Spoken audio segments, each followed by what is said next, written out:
Hey guys, tonight we're pickpocketing our way into one of the least glamorous careers history ever coughed up, life as a Victorian thief.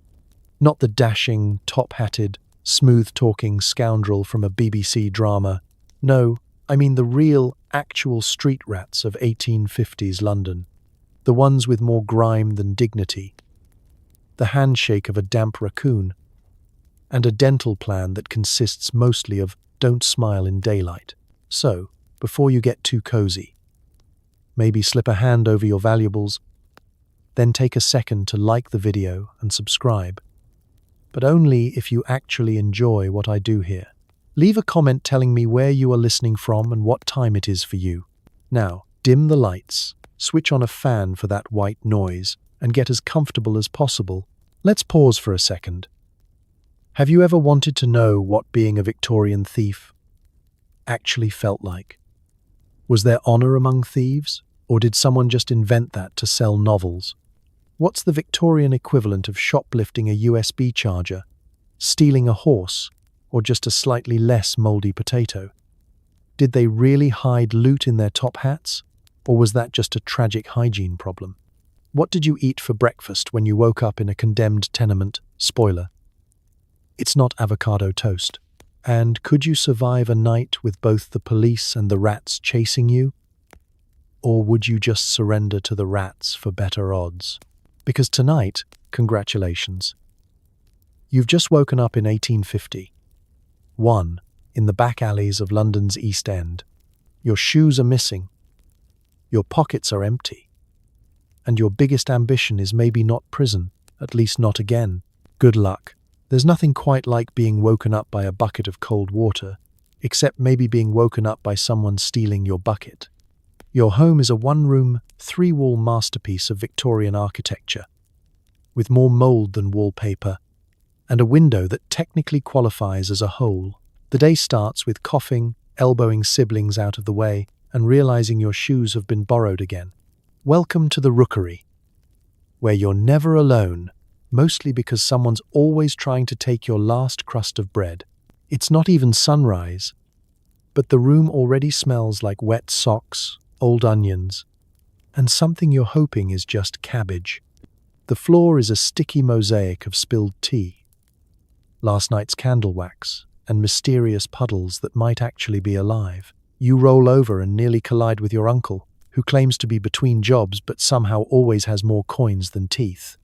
Your little brother is using your knee as a pillow, and the only privacy you get is if you manage to wrap yourself in the one threadbare blanket and pretend to be a pile of laundry. Outside, you can hear the symphony of the rookery waking up. Somewhere, a baby is crying. It's always crying. A dog is barking, and at least 3 people are arguing over who gets to eat the last potato peel. Every wall is so thin you can hear your neighbour's dreams, which, in this part of London, are mostly about cheese and not getting caught. The air is thick with fog and the occasional shout, someone's lost a shoe, someone's found a rat, and someone's threatening to turn the rat into breakfast. Getting out of bed is an extreme sport. There are no slippers waiting for you, just the cold embrace of damp floorboards and the hopeful squelch of whatever you stepped in. You hop on one foot, check under the cot for your missing boot, and find only a suspiciously clean rat nibbling on a penny dreadful.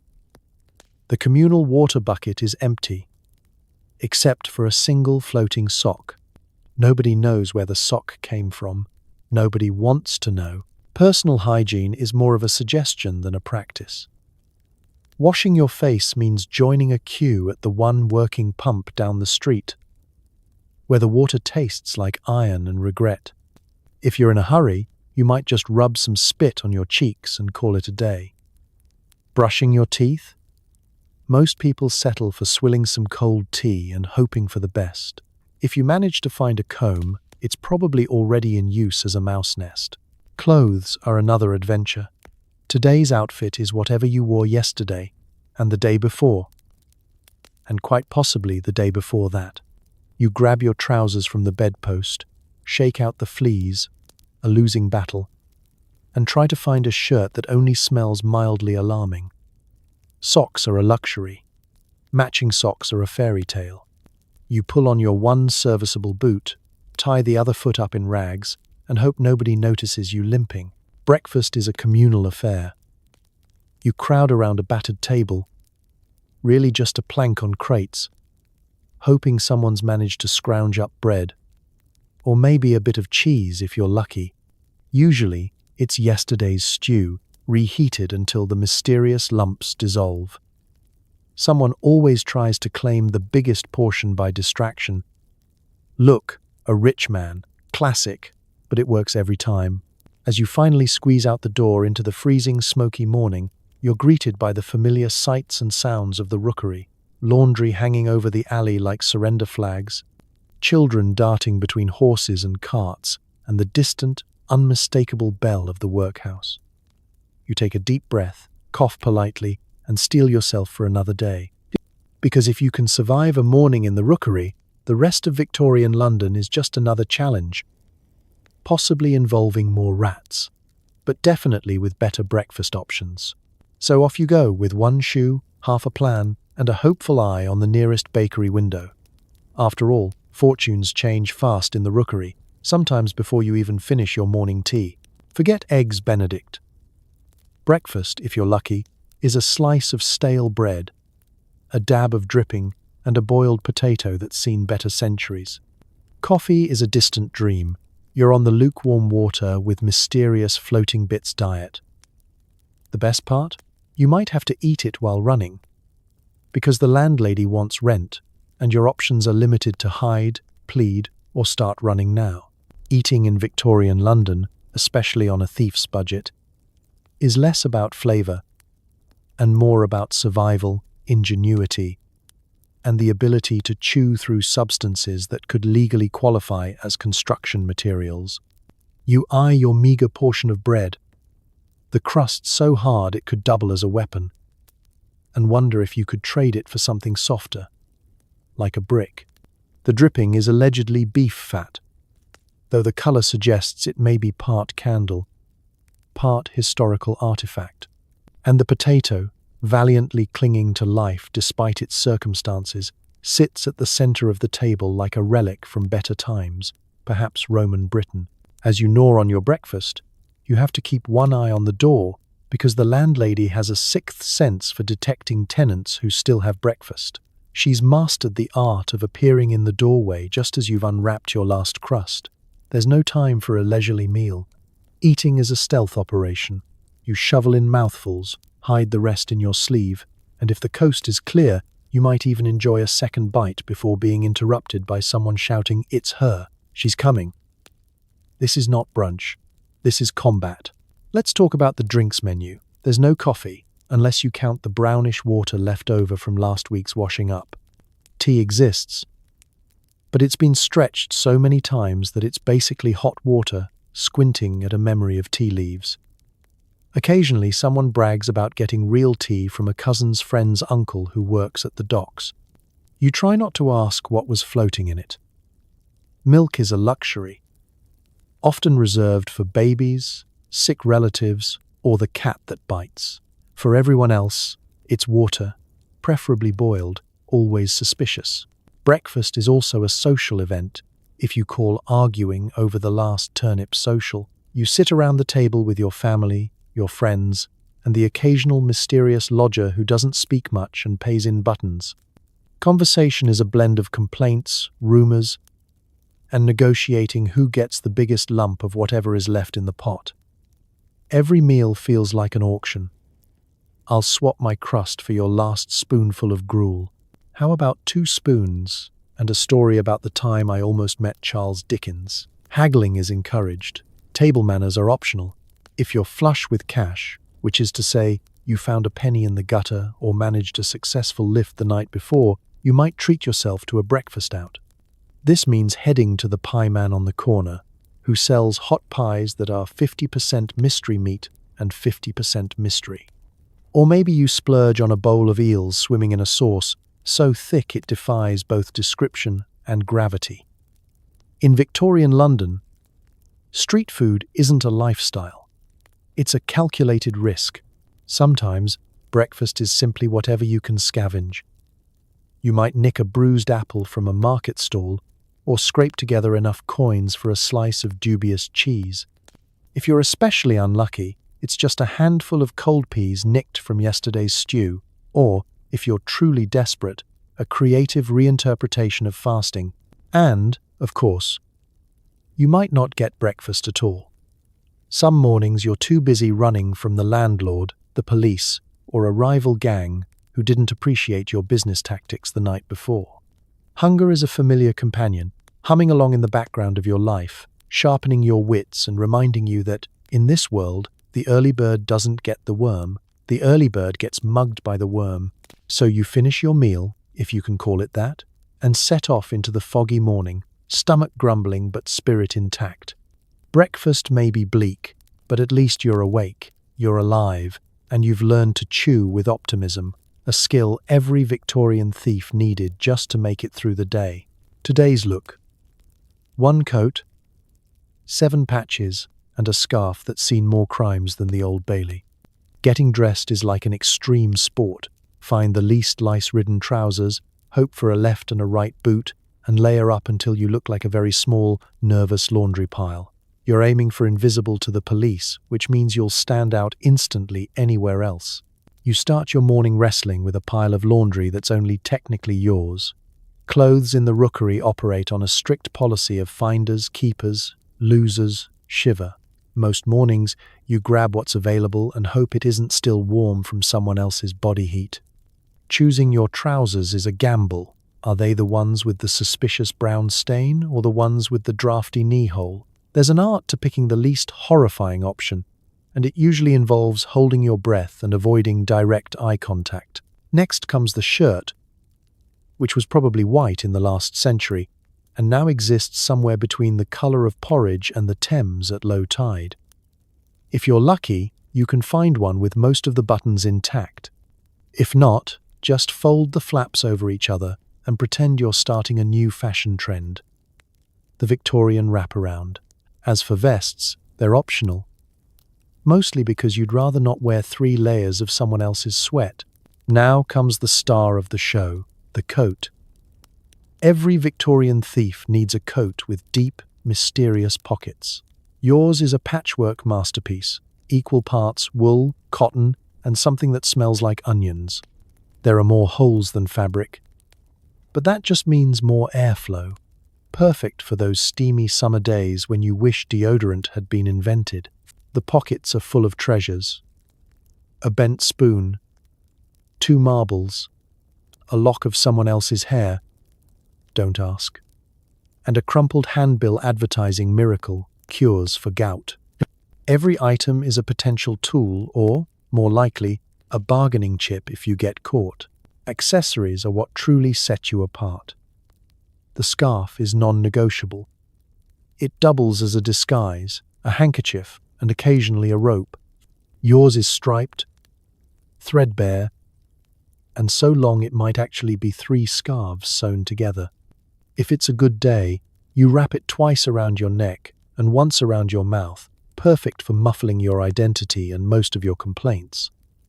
A hat, if you're lucky, is the icing on the cake.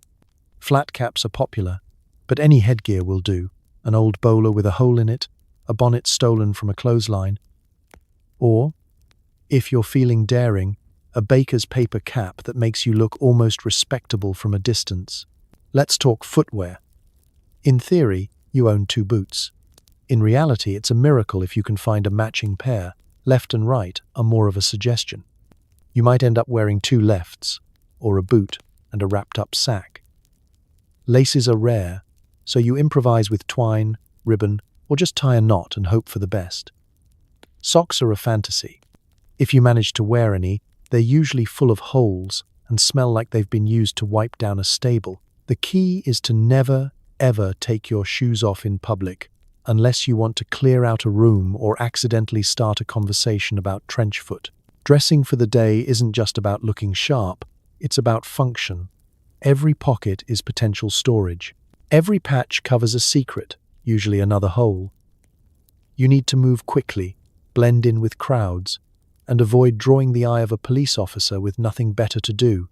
Ironically, The harder you try to look forgettable, the more you stand out in a sea of ragged, shuffling humanity. But you keep trying. If you really want to disappear, stand next to someone with even worse clothes, the social camouflage of the desperate.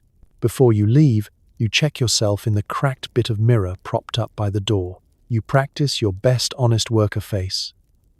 Tug your scarf a little higher and double-check that your emergency getaway penny is still in your boot.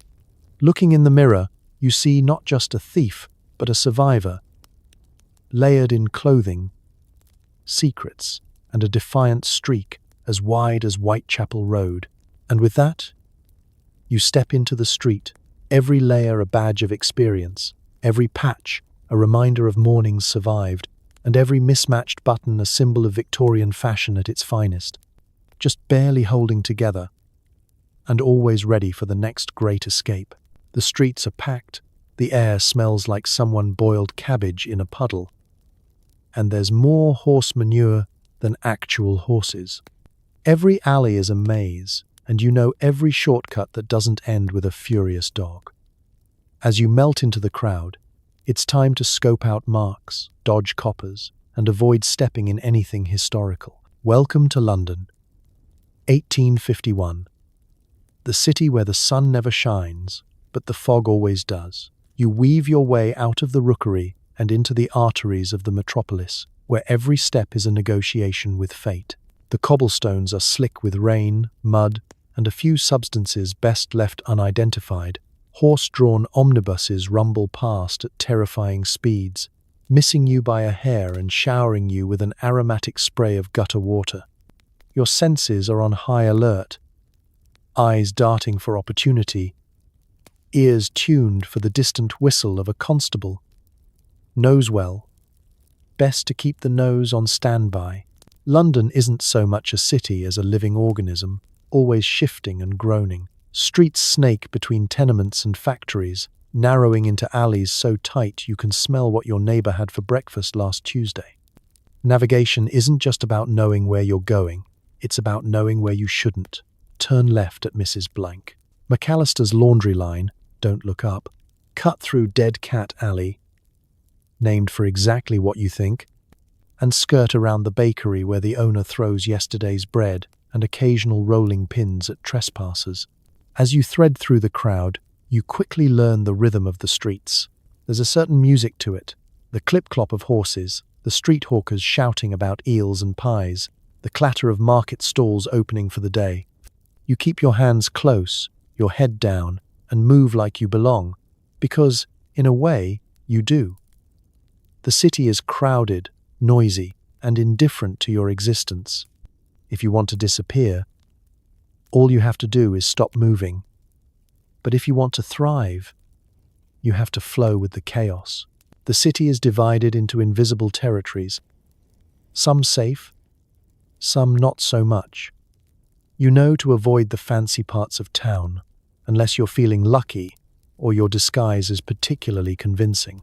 The West End sparkles with clean boots and suspicion, while the East End hums with 1,000 schemes, none of them entirely legal. The Thames cuts through it all like a grimy artery, carrying everything from news to last night's regrets.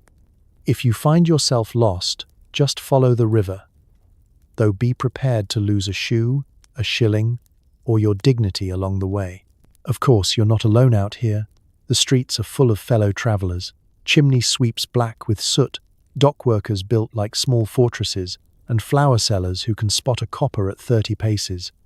Street children dart between carts, offering to watch your horse while their friends rifle through unattended pockets. You keep your distance from the gangs, unless you're looking for trouble, in which case they'll happily accommodate. And then there's the law, the peelers.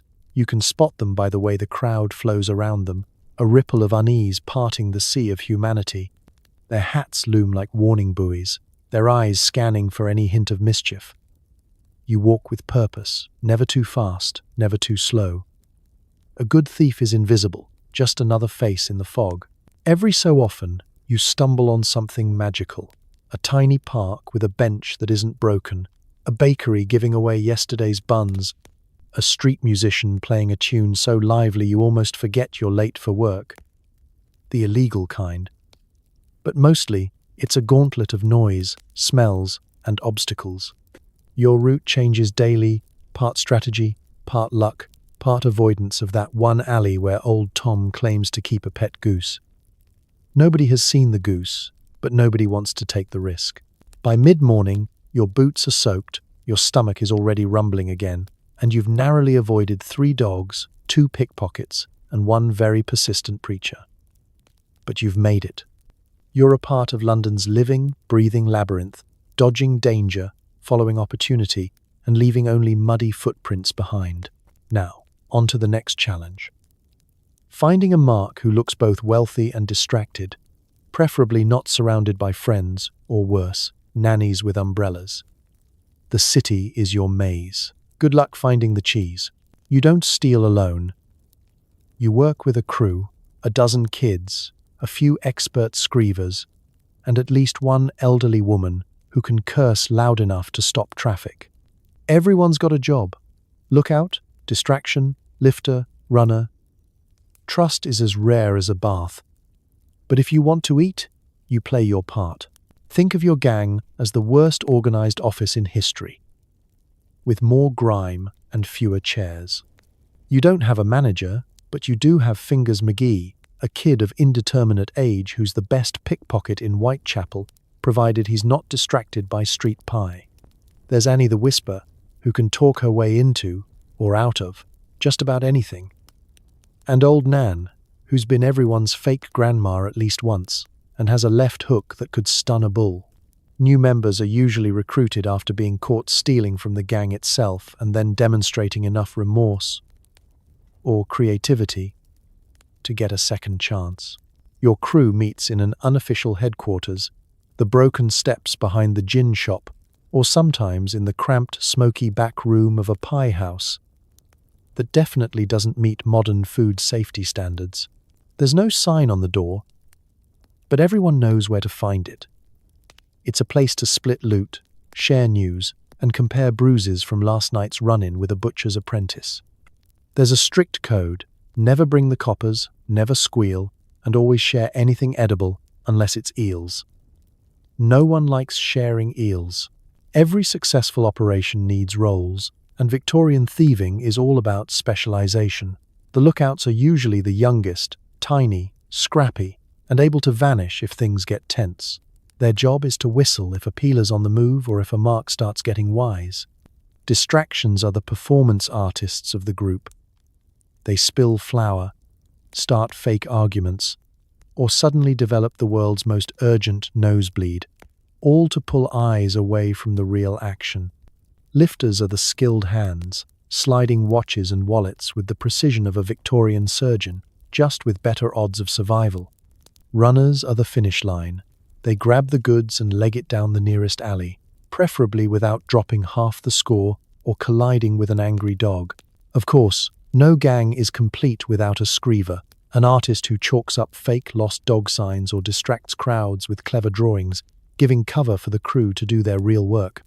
And let's not forget the fence, who's never actually at the scene but is vital for turning trinkets into coin and coin into something resembling dinner. Teamwork in this world isn't about trust falls or corporate bonding retreats. It's about split-second timing, coded glances, and mutual desperation. You cover each other's backs, but you also check your own pockets when the loot gets divided. No one's here for glory. They're here for breakfast, for survival, for one more day out of jail. Arguments are frequent, mostly about loot, territory, or who accidentally tripped who during the last getaway. Still, there's a certain loyalty, if not exactly affection. When Annie gets pinched by a peeler, the whole crew works overtime to spring her, mostly because she's the only one who can sweet-talk the bakery into giving day-old bread for free. If old Nan's sick, everyone chips in, with coins or just creative cursing, to pay the doctor or scare the fever away. Joining a gang is less about criminal ambition and more about belonging.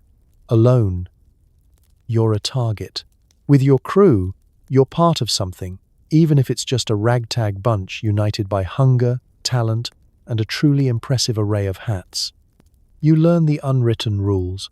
Always keep your lies straight. Never use your real name, and if someone offers you the easy job, it probably ends in mud or magistrates.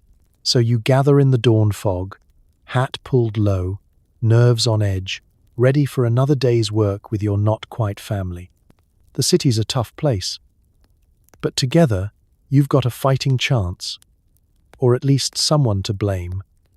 When it all goes spectacularly wrong, your toolkit, a bent spoon for windows, a bit of wax for locks, and a sock that's more patch than fabric.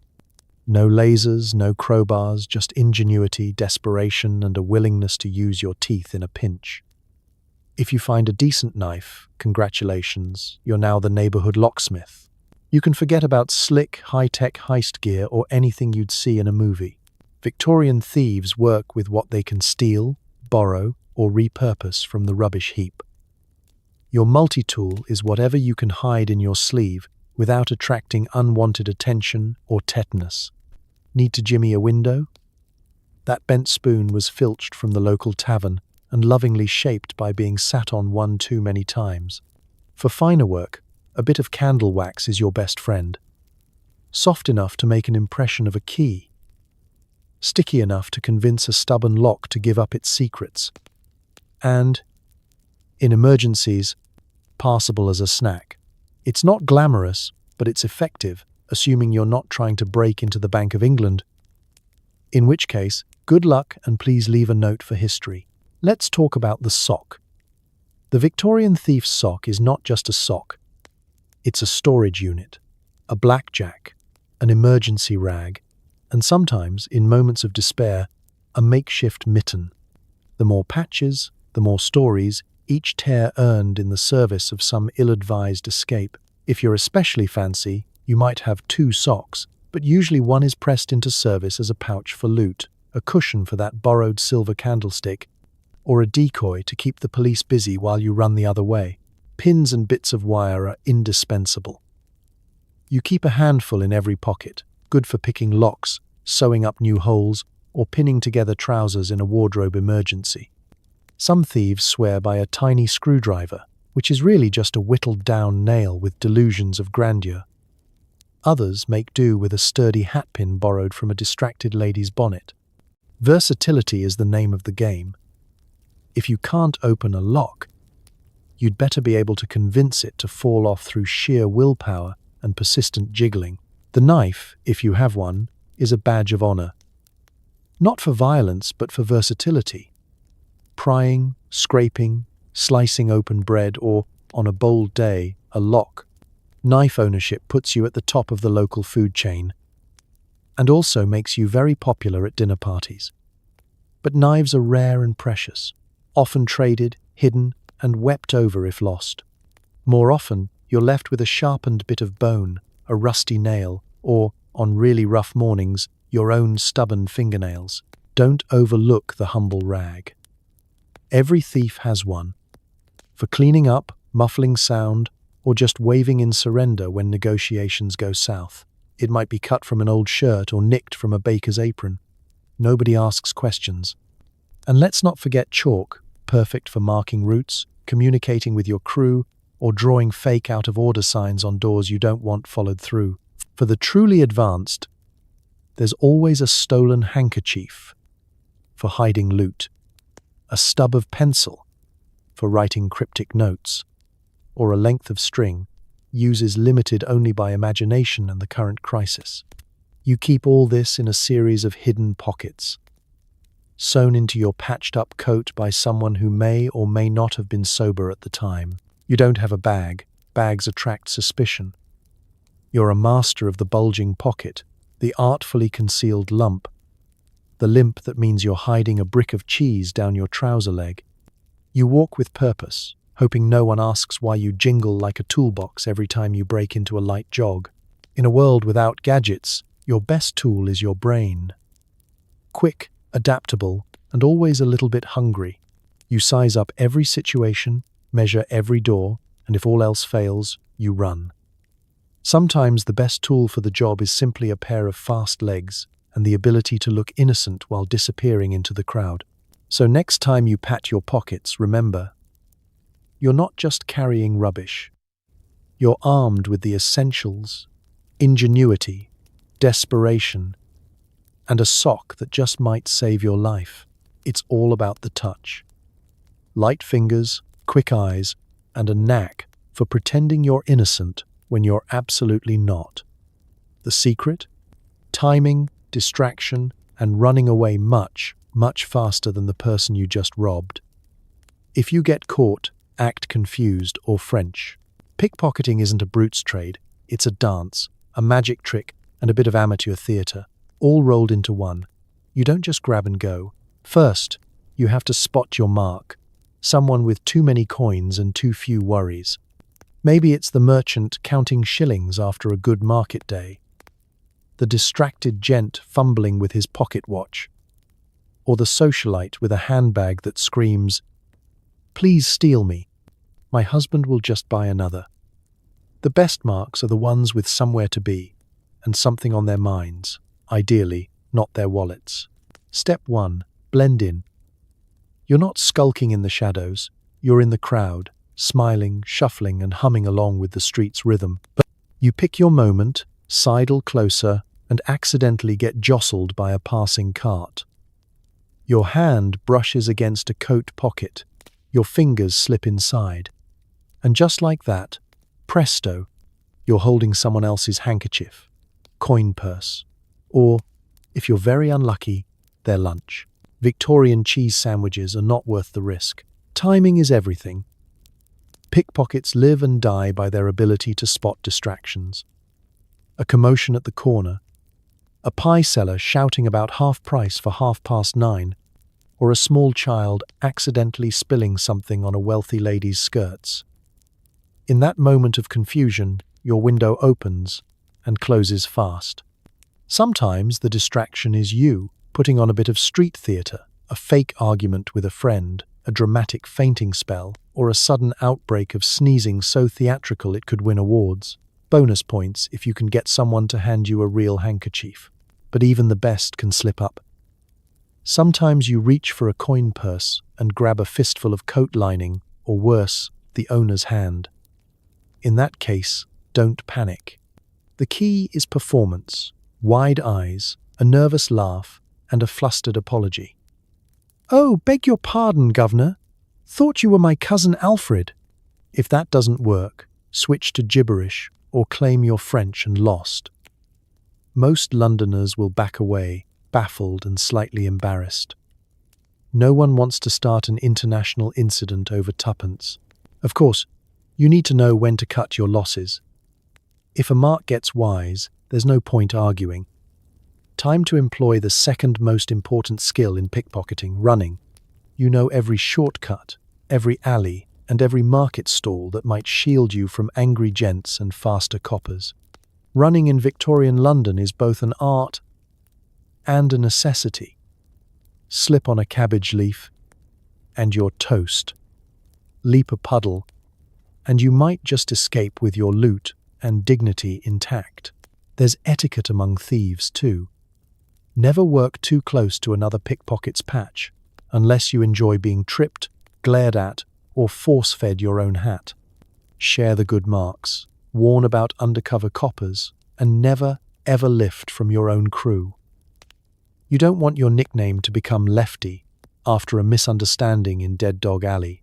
Some pickpockets prefer the soft touch, lifting from the distracted or sleepy. Others go for the bold snatch, grabbing a watch or chain and vanishing in the fog. Your style depends on your nerves, your speed, and the quality of your exit strategy.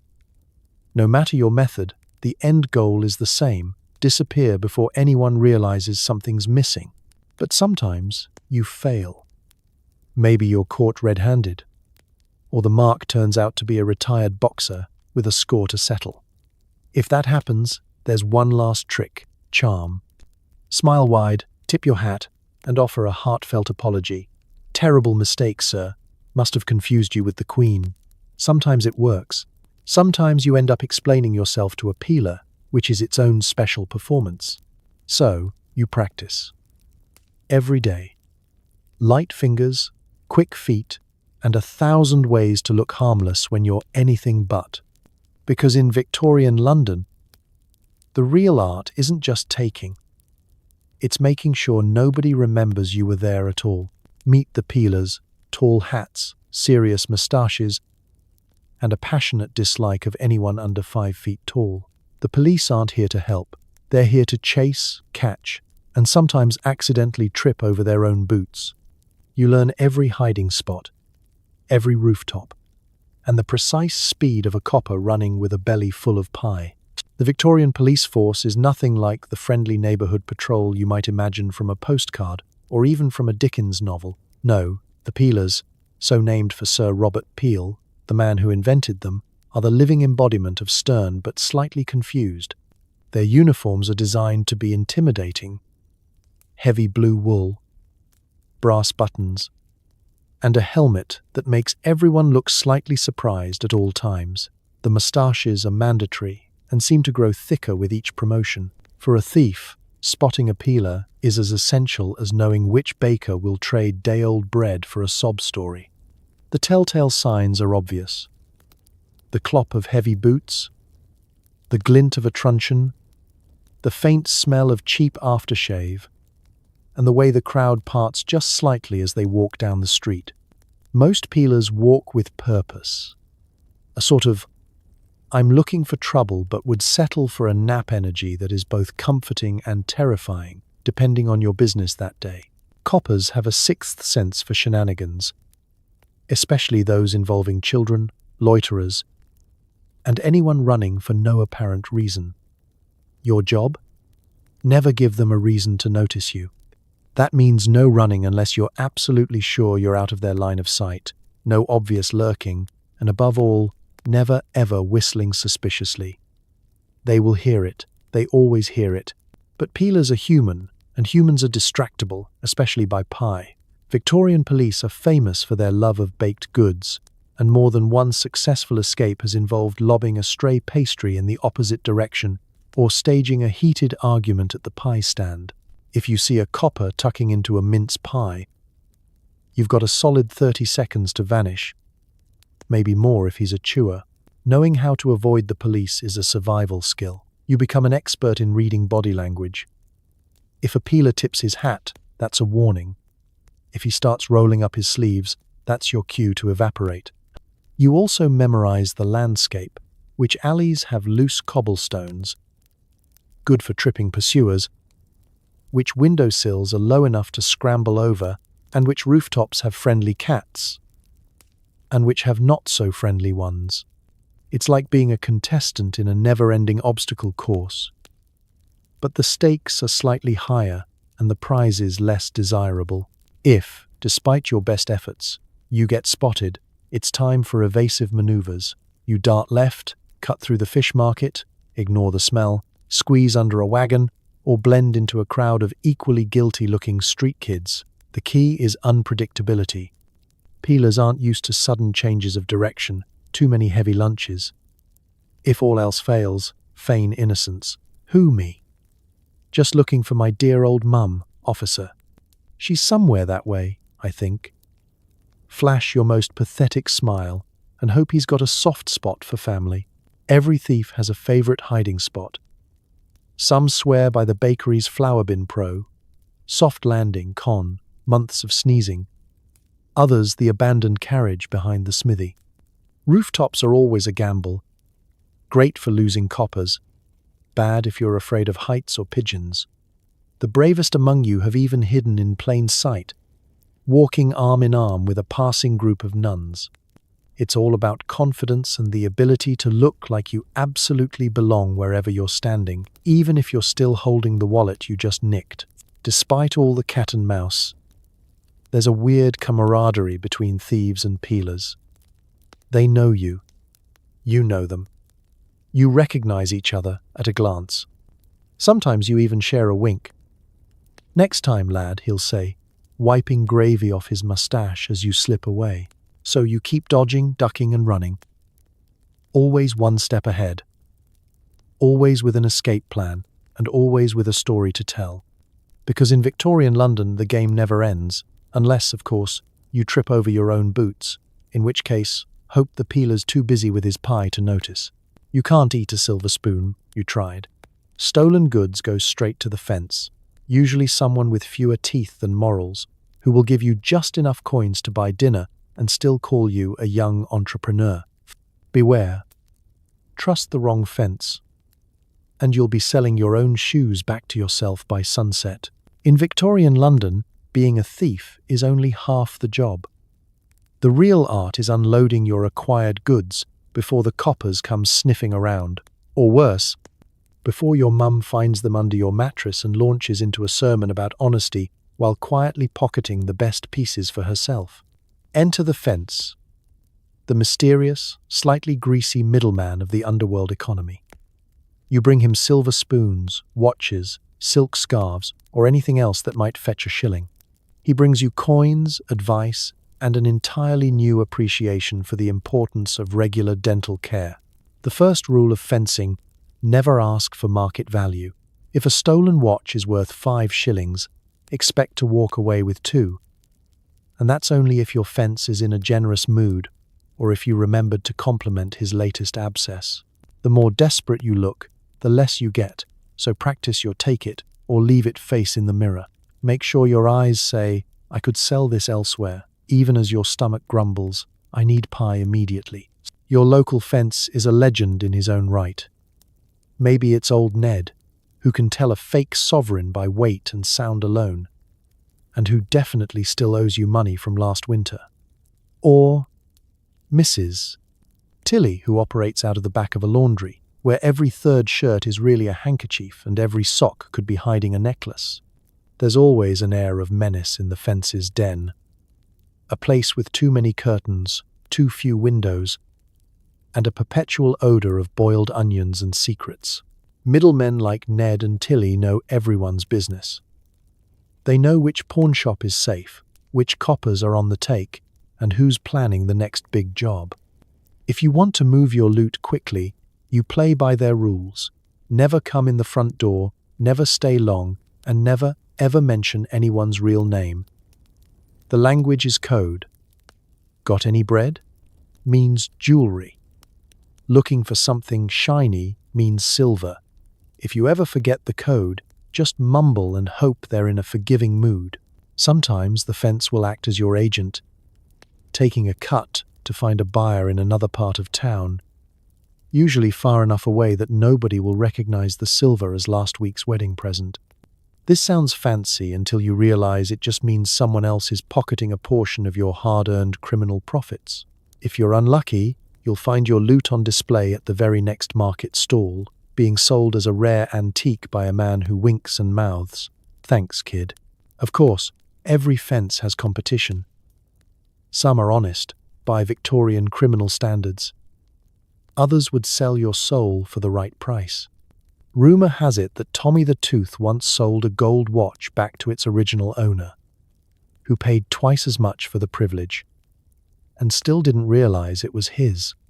The line between buyer, seller, and victim blurs rapidly in this world.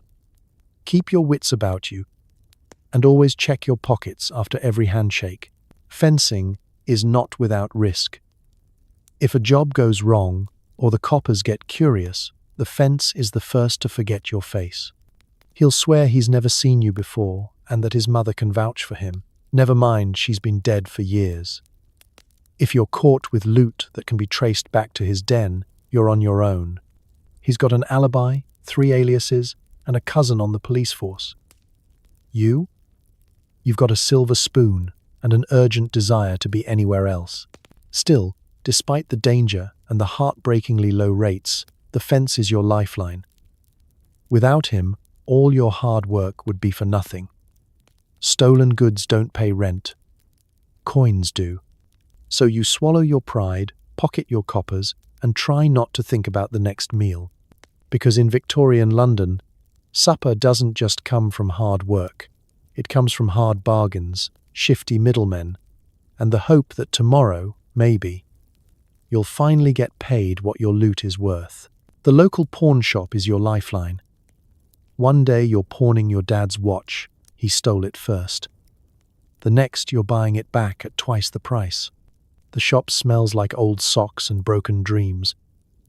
But hey, that's just the scent of upward mobility in 1851. Let's paint the scene. You push open the door, and a bell tinkles overhead, announcing your arrival to the world of the temporarily wealthy and the permanently unlucky. The light is always a little too dim, filtering in through a grimy window coated in more dust than glass. Shelves creak under the weight of battered instruments, chipped candlesticks, tarnished jewelry, and the occasional ceramic dog missing one eye. Each item has a story, usually one involving hunger, desperation, or a particularly bad run of cards. Behind the counter sits the pawnbroker, a master of the eyebrow raise and the disappointed sigh. He's the gatekeeper of fortunes lost and found, perched on a stool that looks as old as the monarchy.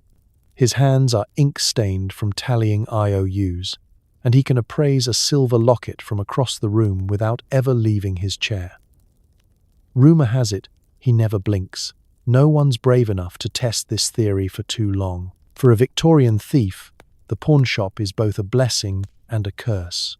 It's the one place where you can turn grandma's candlesticks or a pocketful of pilfered brooches into cold, hard coin, at a rate that can charitably be described as laughable. The rules are simple. You bring your item, the broker squints, sniffs, and runs a finger over it like he's searching for a hidden confession.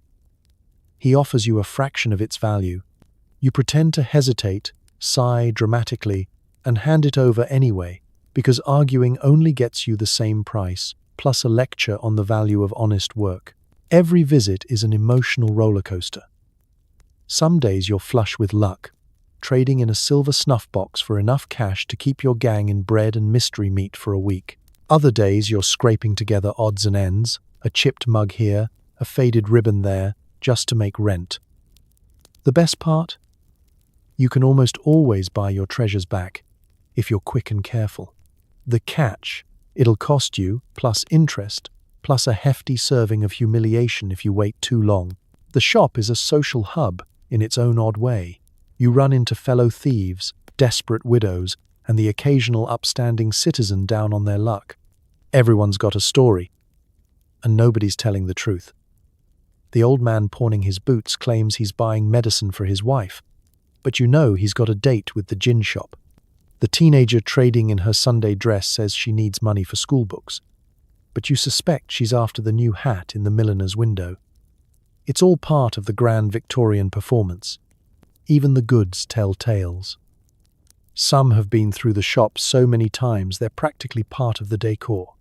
That silver pocket watch, yours twice last winter, now sits in a place of honor, ticking away the time until its next desperate owner arrives. The broker keeps the best items behind the counter, just out of reach, as both temptation and warning. See this? It belonged to someone who thought he'd be back for it. He never was. Security is tight, at least, by 1851 standards. The shop is watched over by a stuffed owl and a terrifying dog with 3 teeth and a 1,000-yard stare. There's always a cousin or two loitering nearby, just in case someone tries to get clever.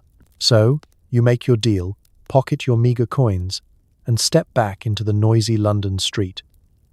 Slightly lighter of treasure and a little heavier with regret. But you'll be back. You always come back. Because in the Victorian pawn shop, hope is bought and sold by the shilling, and the dream of getting your life together is always just one desperate transaction away. Victorian thieving isn't just grabbing and running, it's performance art. The pigeon drop, the creeping housebreaker, the distraction ploy, it's all about style, timing, and the ability to look shocked when your own loot falls out of your sleeve in front of a constable. You're not a brute.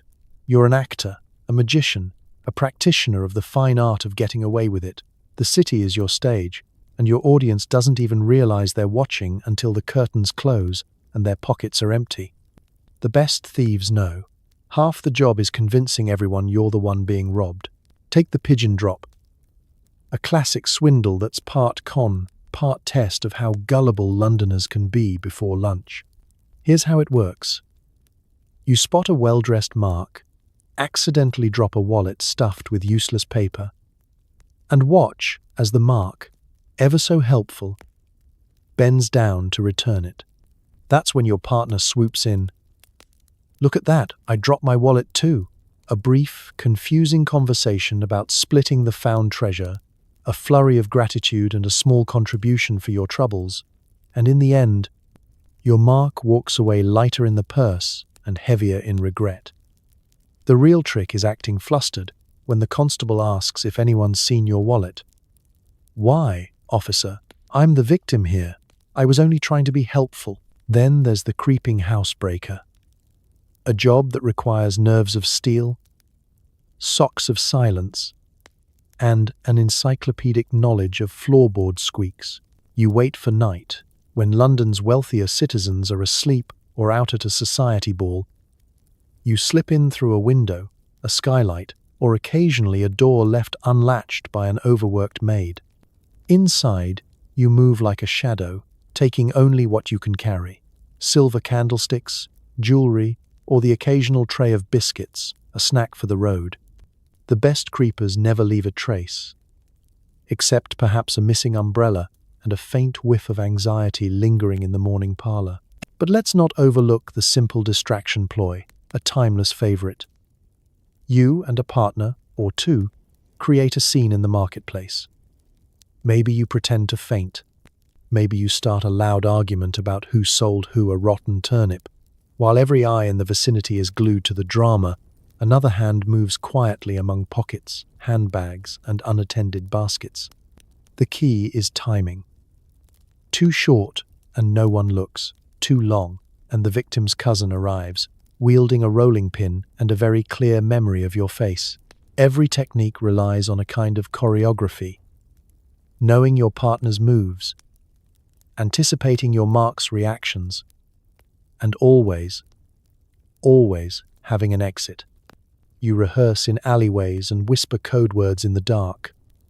Apple cart means move to phase 2. Canaries out means run. If you're clever, you can switch from one technique to another mid-heist. The old switcheroo, for instance, is a marvel of improvisation.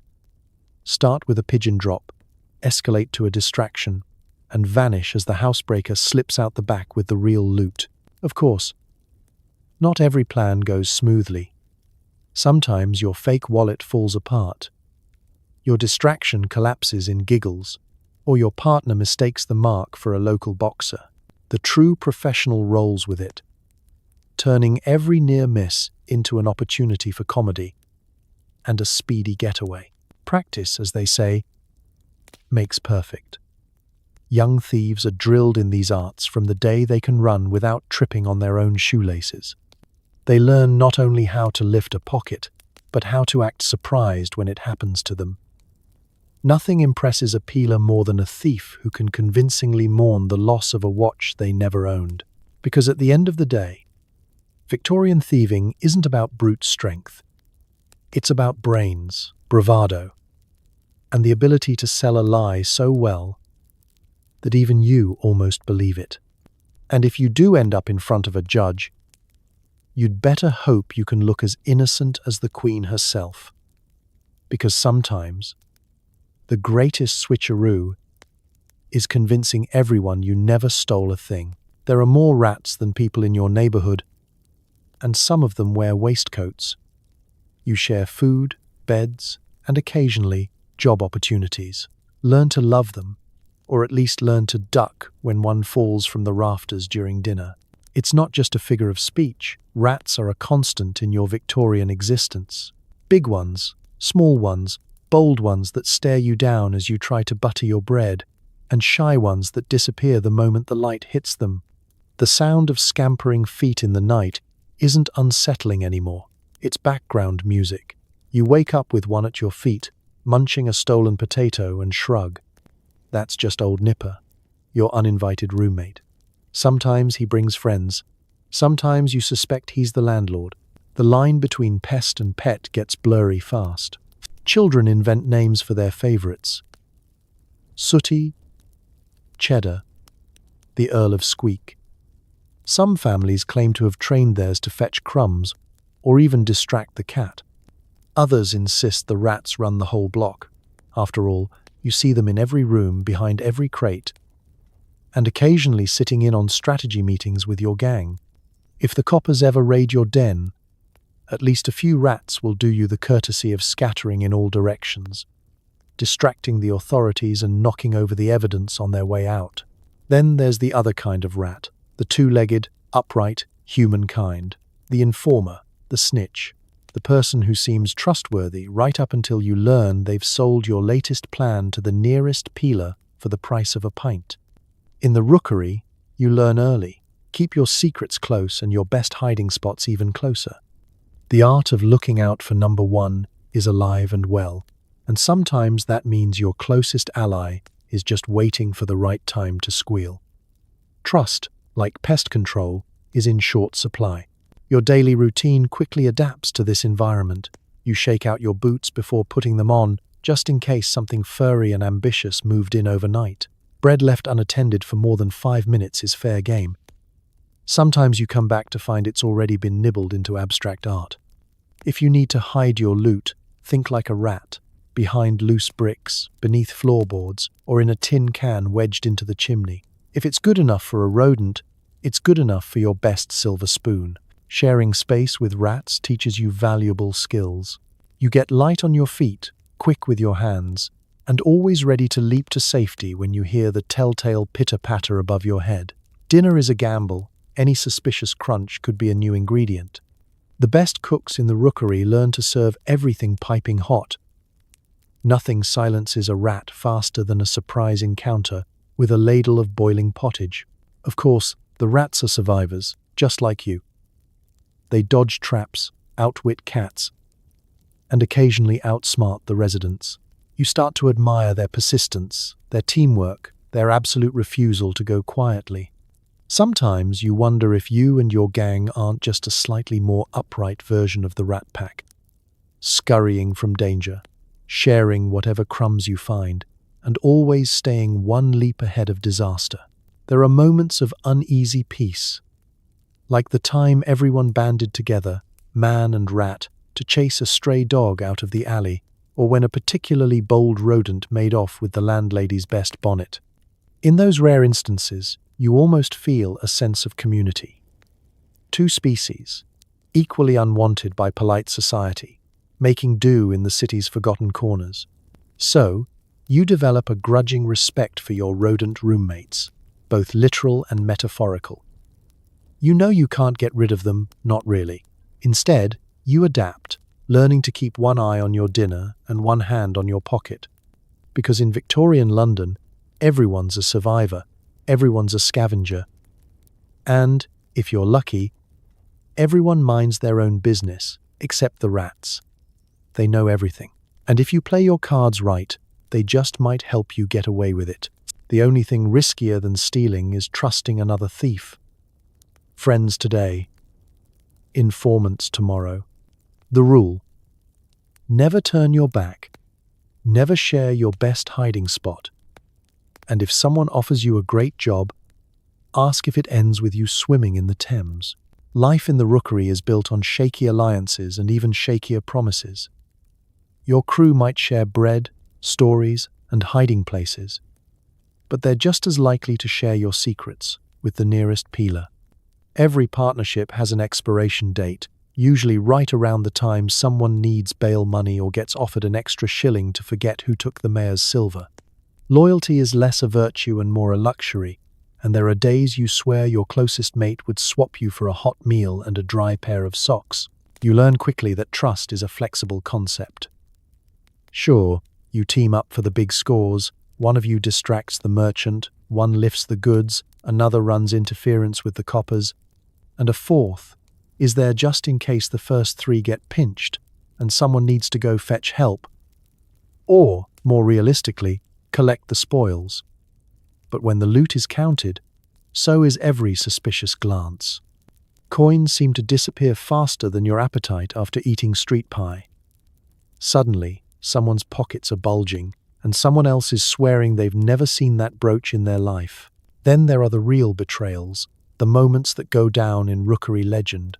Maybe Billy the Knife once saved your neck from a rival gang, but last week he was spotted having a cozy chat with a copper outside the gin shop.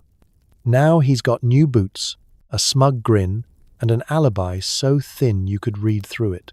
Maybe Annie the Whisper swore she'd cover for you if things went wrong, but the minute the law showed up, she vanished, leaving you to face the music and the magistrate's collection of insulting remarks about your hygiene. It's not just about greed or desperation. Sometimes it's pure survival. When every day could be your last as a free person, you grab every advantage you can. The law encourages informers, rewards for snitches, lighter sentences for helpful testimony. Word spreads fast. So and so talked, and now he's living in the country on someone else's dime. Of course, that country could also mean the bottom of the river, depending on who's doing the listening. In this environment, you master the art of keeping secrets, especially your own. You stash your best loot in places so obscure even you sometimes forget them.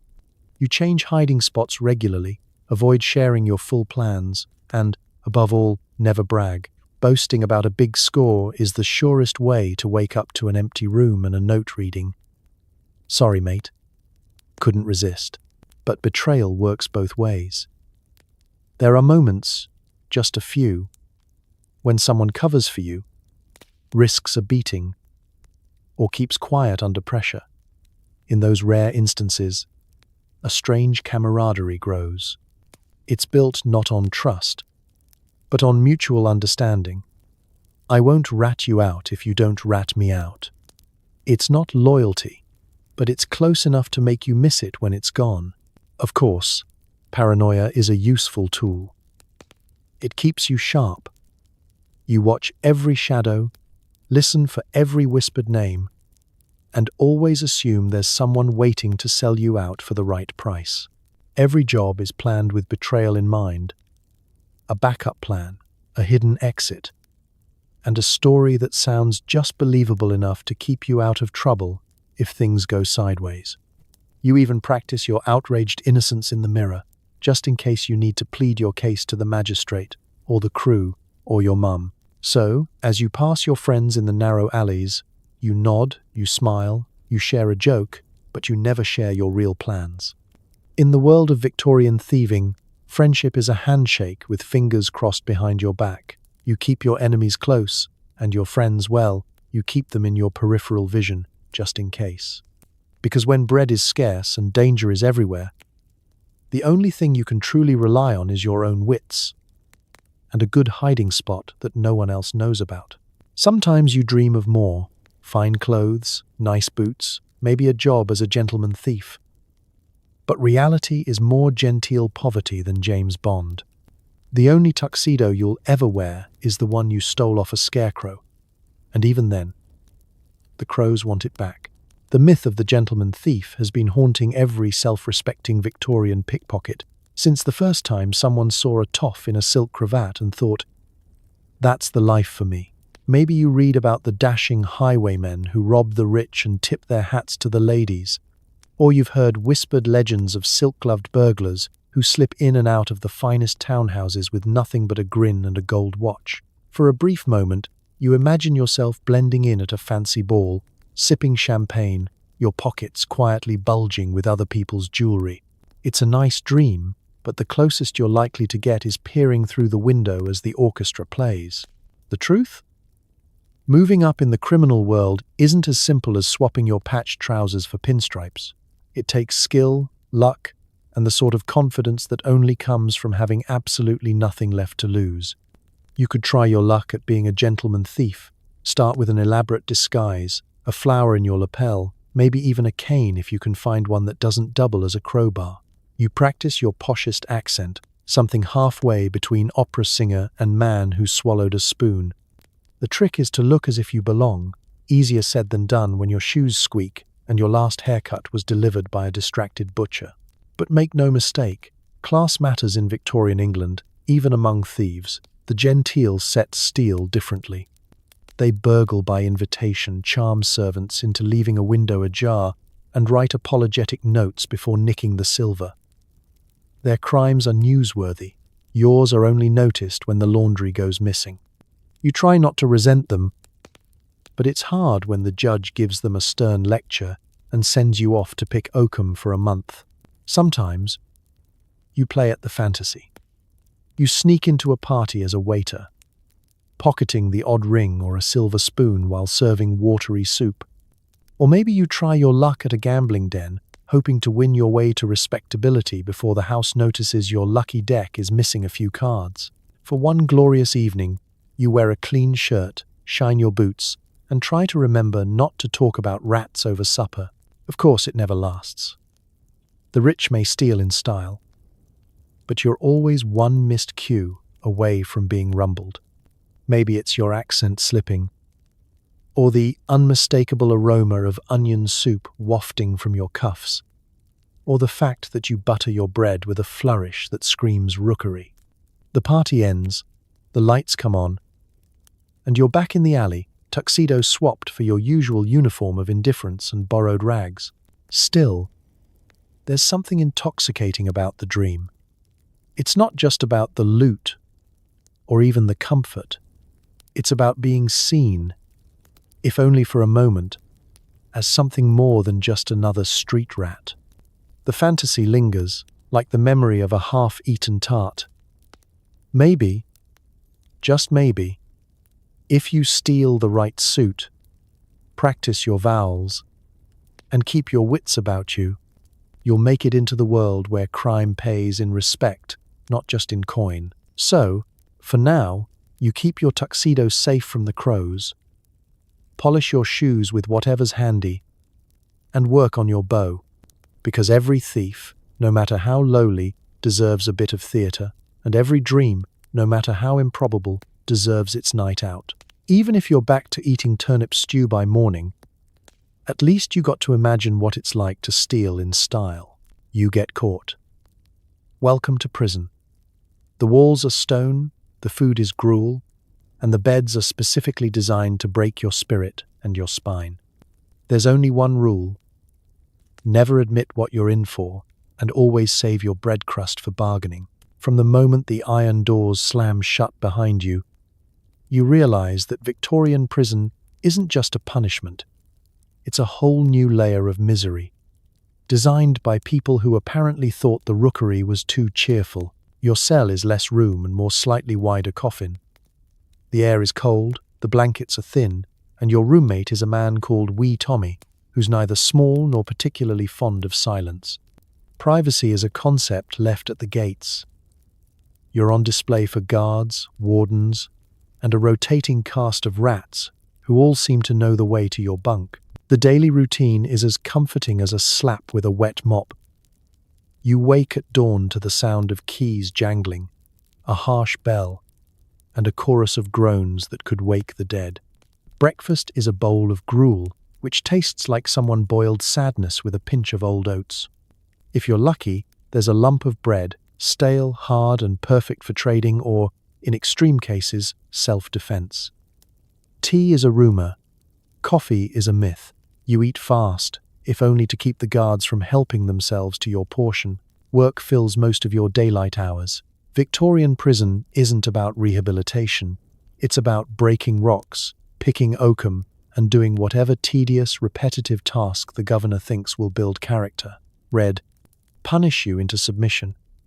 You pick apart old rope until your fingers bleed, sew mailbags with blunt needles, or hammer away at stone blocks until you dream of being a free pebble. And if you think about slacking, remember, there's always a warden with a stick, ready to encourage you with a tap. Or 5. Conversation is risky. Everyone claims innocence, or at least a much grander crime than the one on the record. Your best bet is to keep your story vague. What are you in for? Oh, wrong place, wrong time. Bit of a misunderstanding about a pig and the mayor's laundry. Never get specific, and never mention jewelry, watches, or anything that might tempt your cellmates. After all, in prison, Your only real possessions are your wit, and whatever you can hide in your sock. Escape is the favorite topic, though no one ever seems to manage it.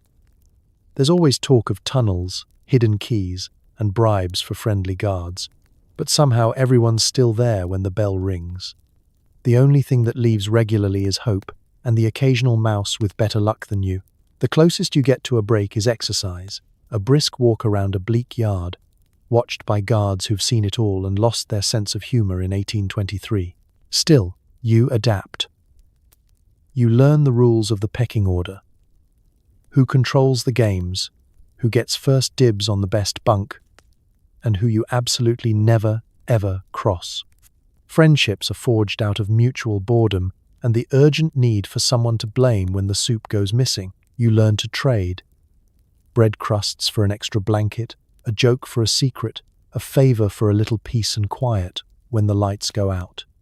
Even the guards, for the right price, a tip about a planned escape or a shiny button, might let you linger a little longer in the library, a fancy word for a cupboard with 3 books and 1 dictionary missing half its pages.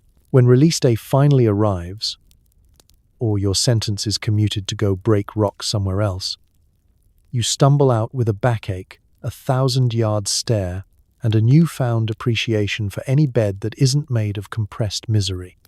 Victorian prison.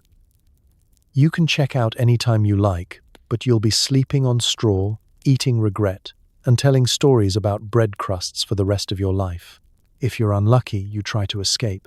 If you're lucky, you fail before you get to the wall. Most Victorian prisons are about as escape-proof as a wet paper bag. But then again, so are half the inmates. Your best tool? Confidence, and maybe a spoon. Mostly confidence. The urge to escape starts as soon as you hear the cell door slam, maybe even before the key has finished rattling in the lock. It's human nature. Faced with stone walls, iron bars, and the prospect of another meal of cold gruel, even the most rule-abiding prisoner starts eyeing the window with new interest. It's a tradition as old as prison itself, daydreaming about freedom and then realizing the only thing separating you from it is several tons of Victorian masonry, 1 very alert guard, and your complete lack of a getaway plan. Escape attempts come in all shapes and sizes. The classic tunnel. Dig a little every night with a spoon, a belt buckle, or the sharp edge of your own despair. The flaw, of course, is that the earth in Victorian prisons is either rock solid or collapses faster than your alibi. And if you're in a cell above ground level, you just end up with a pile of suspicious dirt and a very unimpressed rat as a cellmate. Every so often, there's a rumor about someone who nearly made it, usually ending with a sudden discovery of a missing bucket and a new hole in the laundry room. The guards know all the tricks. They've seen more tunnels than the London Underground. Then there's the brute force approach. This is for the optimists, those who think they can outrun an angry warden or simply break down the door with a well-timed sneeze. You might try rushing the gates during exercise hour, disguised as a very determined pigeon. Or maybe you fake illness, hoping for a trip to the infirmary and a miraculous dash for freedom. The problem? Victorian prison guards are less Florence Nightingale and more slap you with a wet mop for good measure. Playing sick only gets you a shorter meal and a visit from the prison doctor, who's about as sympathetic as a boot. Sometimes escape is a team sport. You and a handful of desperate cellmates hatch a plan worthy of a penny dreadful. A fake fight to distract the guards. A rope of knotted blankets. A coded message hidden in the soup. The first problem, not everyone can keep a secret. The second problem, not everyone can climb a rope. Most group escapes end with half the gang stuck halfway over the wall, arguing about who forgot to tie the knots properly. The best part? If the attempt fails, you'll all have plenty of time to discuss whose idea it was while shivering in solitary. Of course, the truly bold go for disguise. Find a spare guard's jacket, add a mop for a mustache, and strut out the front gate like you own the place. The flaw here is that everyone in prison knows your face, including the guards. There's nothing like confidently announcing you're Inspector Plod. here for a surprise inspection, and then realizing you're still wearing prison trousers and an unmistakable scent of cabbage, even if you get outside. Victorian London isn't exactly the easiest city for a recently escaped convict to blend in. Between the scar on your cheek, the hunger in your eyes, and the tendency to bolt at the sight of blue wool, you stand out like a rat in a bakery. The city's crawling with informants, and even your own gang might hesitate before sheltering you. Nobody wants the extra attention, especially if the reward posters are particularly flattering this week. So you keep scheming, hoping the next plan will be the one. Maybe you'll find a weak spot in the wall, or finally master the art of bribery. With what money? 2, or just wait for a very, very thick fog. Until then, your spoon stays handy, your wits stay sharp, and your daydreams remain as well worn as your boots. Because even the worst escape attempt is still better than another night on a straw mattress, listening to wee Tommy snore. And if you're lucky, truly lucky, maybe one day you'll fail just early enough to keep your dignity, your lunch, and maybe, just maybe, your sentence from doubling.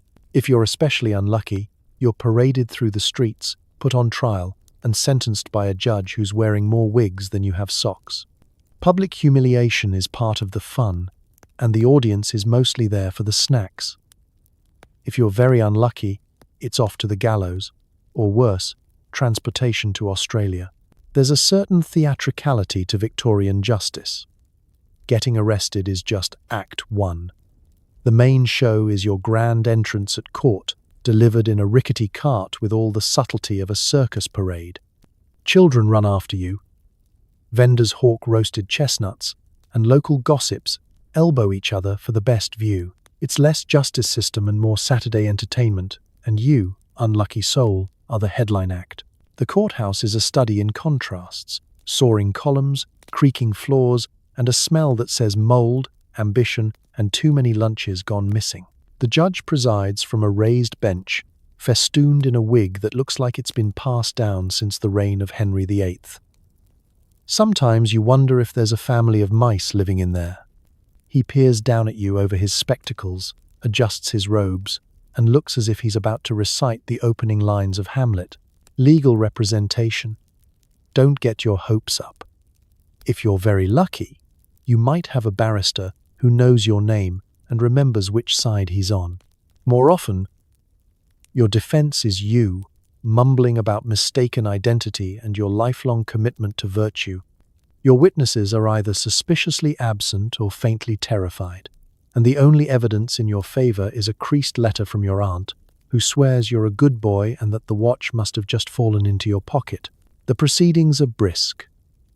The prosecution lists your crimes, real, imagined, and possibly copied from the last 3 trials. Theft, loitering, looking shifty, they pile up quickly. The judge sighs, the clerk writes, and the crowd munches their way through bags of questionable nuts. Every so often, a dramatic gasp erupts from the peanut gallery.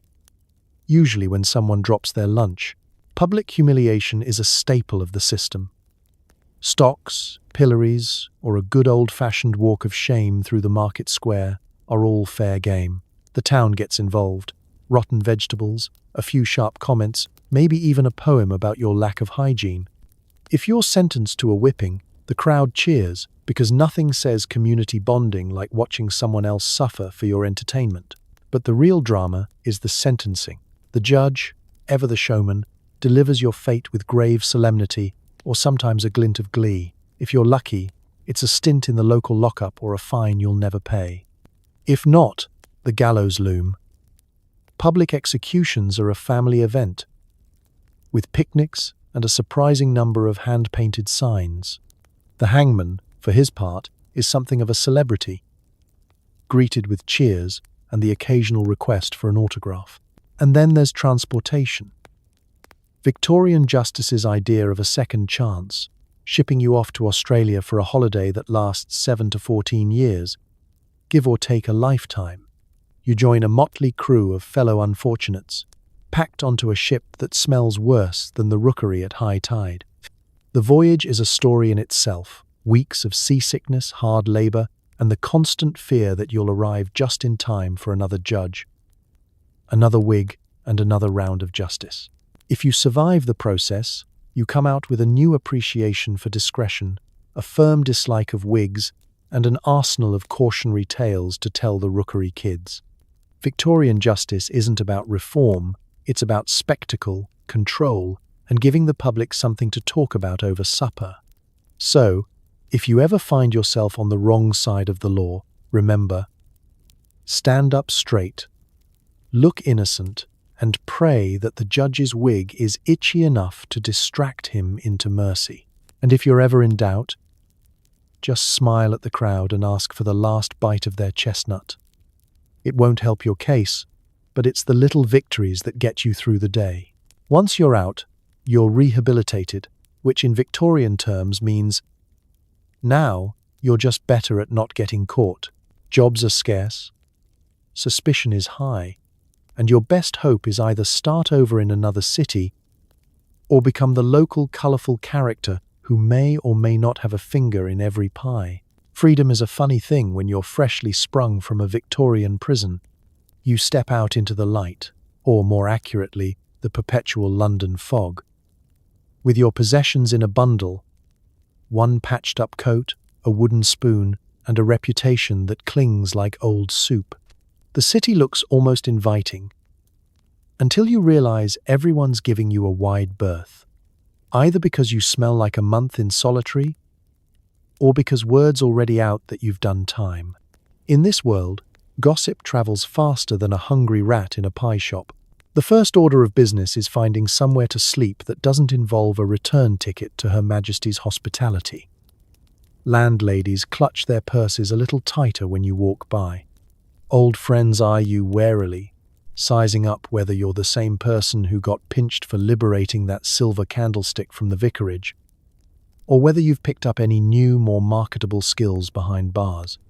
As for employers, most aren't keen to hire anyone who spent more time sewing mailbags than reading them. You could try going straight, of course. There are always a few good souls ready to offer a second chance, usually involving the kind of honest work that leaves your back aching and your wallet suspiciously empty. You might haul coal, scrub floors, or sweep streets, each job coming with its own brand of public scrutiny, and at least 3 people eager to remind you not to steal the broom. With luck, you might last a week before the old itch returns, and you start noticing just how easy it would be to liberate a few extra coppers from the till. If respectable work isn't on the cards, you slip back into familiar routines. But you're smarter now, warier, harder to catch. You know which fences won't double-cross you as quickly, which rooftops make the best escape routes, and which peelers are too fond of pie to give real chase. You've picked up new tricks from your fellow inmates, and you're ready to put them to use. If nothing else, you're living proof that prison doesn't reform so much as refine, like turning cheap gin into something almost drinkable. Of course, there's always the chance to reinvent yourself entirely. Maybe you head to a new part of town, start using a new name, and spin a story about your time abroad. Or maybe you lean into your reputation, becoming the local legend, the lovable rogue, the street's own Robin Hood, or the mysterious character the neighborhood children whisper about on foggy nights. Suddenly you're in demand. A font of cautionary tales, a consultant on security, a resource for anyone looking to avoid the same mistakes you once made. For a small fee, naturally. Social life after prison is a delicate dance. The old gang is suspicious at first, worried you've turned informant. It takes time, and probably a few rounds at the pub, before you're back in the fold. Newcomers are easier to impress. Flash a scar, share a prison tale, and you're instantly the most interesting person at the card table. But you're always careful. Trust is as rare as a pie with actual meat in it, and you never reveal all your secrets, not even over a third helping of stew. Still, there's always that little voice in the back of your mind, the one that wonders if things could be different this time. Maybe you'll open a shop, learn a trade, finally stay out of trouble. Then again, maybe not. Old habits die hard. And in Victorian London, sometimes the only thing harder is pretending you ever had a choice. So you walk the line, part shadow, part legend, always looking over your shoulder and ahead to the next opportunity. Because in this city, the only thing more persistent than suspicion is hope. And, if you're clever, that hope might just keep you out of prison, at least for a little while. Victorian women are expected to be virtuous, but some are just virtuosos at crime. Dressed as maids, flower sellers, or mysterious widows, lady thieves work the streets, outsmarting both coppers and clueless gentlemen with nothing but a bonnet and a lot of nerve. The city's greatest heists are sometimes carried out by the most unlikely suspects, women who know that invisibility isn't about hiding in shadows, but blending into the crowd. Society expects them to be modest and mild, but the best lady thieves are masters of disguise, switching personas faster than a magician with a deck of cards. Need to sneak into a manor? Arrive as a washerwoman with a basket full of secrets. Want to vanish in the market? A shawl, a stoop, and a convincing cough. And suddenly you're just another overworked vendor, invisible in plain sight. Some of the most daring crimes in London's history have a petticoat at the centre. The infamous Black Widow was known for her parade of elegant mourning clothes, and a face so convincingly tragic that even the judges felt sorry for her. She'd weep at the drop of a hat, usually one she'd just lifted, and walk away with silverware, cash, and the kind of jewelry you only wear to funerals if you're planning to pawn it afterward. Then there's Maggie the Lily, who specialized in shoplifting as a flower girl. With a basket of wilted daisies and a quick hand, she could clear a display case before the grocer even finished yelling about the price of potatoes. Disguise is an art, but so is reading a room. Lady thieves make the most of assumptions. No one expects the laundry-maid to be pocketing the lady of the house's pearls, or the seamstress to swap a ball gown for a clever copy stitched from curtains. One day you're an aging mother selling matches on a corner. The next, you're mingling at a charity bazaar, making off with purses fatter than the vicar's sermon. Outsmarting the law is all part of the performance. Women learn early that the best weapon is underestimation. Peelers will look twice at a scruffy boy in patched trousers, but almost never at a respectable woman with a basket or a babe in arms. Some lady thieves use props, crying babies borrowed for an afternoon, umbrellas hiding more than just rainwater, or baskets with secret compartments for stashing loot. If caught, they turn on the waterworks, insist on their innocence, and sometimes get away with nothing more than a scolding about wandering too far from the church. For lady thieves, crime is often a necessity. Wages are low, opportunities are scarce, and respectability is a luxury you can't afford on an empty stomach. But necessity breeds brilliance. A well-placed smile, a sympathetic nod, a carefully timed fainting spell, all are tools of the trade. Some ladies even team up, working the big shops in pairs. One distracts the clerk with questions about satin versus muslin, while the other liberates a few choice items from the display. Of course, the risks are high. A woman caught red-handed faces not only the law but society's wrath, public shaming, ruined prospects, and the inevitable label of fallen woman. Yet the rewards are real. Enough to put food on the table, buy new boots, or simply survive another week in a city that isn't built for mercy. In the end, lady thieves are not just criminals, they're survivalists, artists, and improvisers. Their greatest trick? Making the world see only what it expects, while walking away with everything it doesn't. So next time you see a Victorian widow dabbing her eyes, check your pockets and count your spoons. In London's underworld, the best disguise is a good story, and no one tells it better than a woman with nothing left to lose but her bonnet. Children make the best thieves, small hands, big eyes, and no sense of self-preservation. You're recruited young, trained hard, and tossed back on the street if you can't steal a handkerchief in under 30 seconds. Your greatest ambition? A warm bed, 2 shoes, and maybe an orange at Christmas. It all starts early. Maybe you're an orphan, maybe your parents can't afford another mouth to feed, or maybe you just wander off chasing the smell of roasting chestnuts and never make it home. Either way, before you know it, you're swept into the ranks of London's youngest professionals. The city is full of Fagins, adult mentors who spot talent in dirty faces and sticky fingers.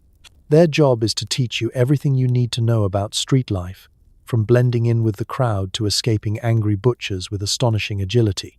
Your education is hands-on, literally. The first lesson? Pickpocketing is all about confidence and misdirection.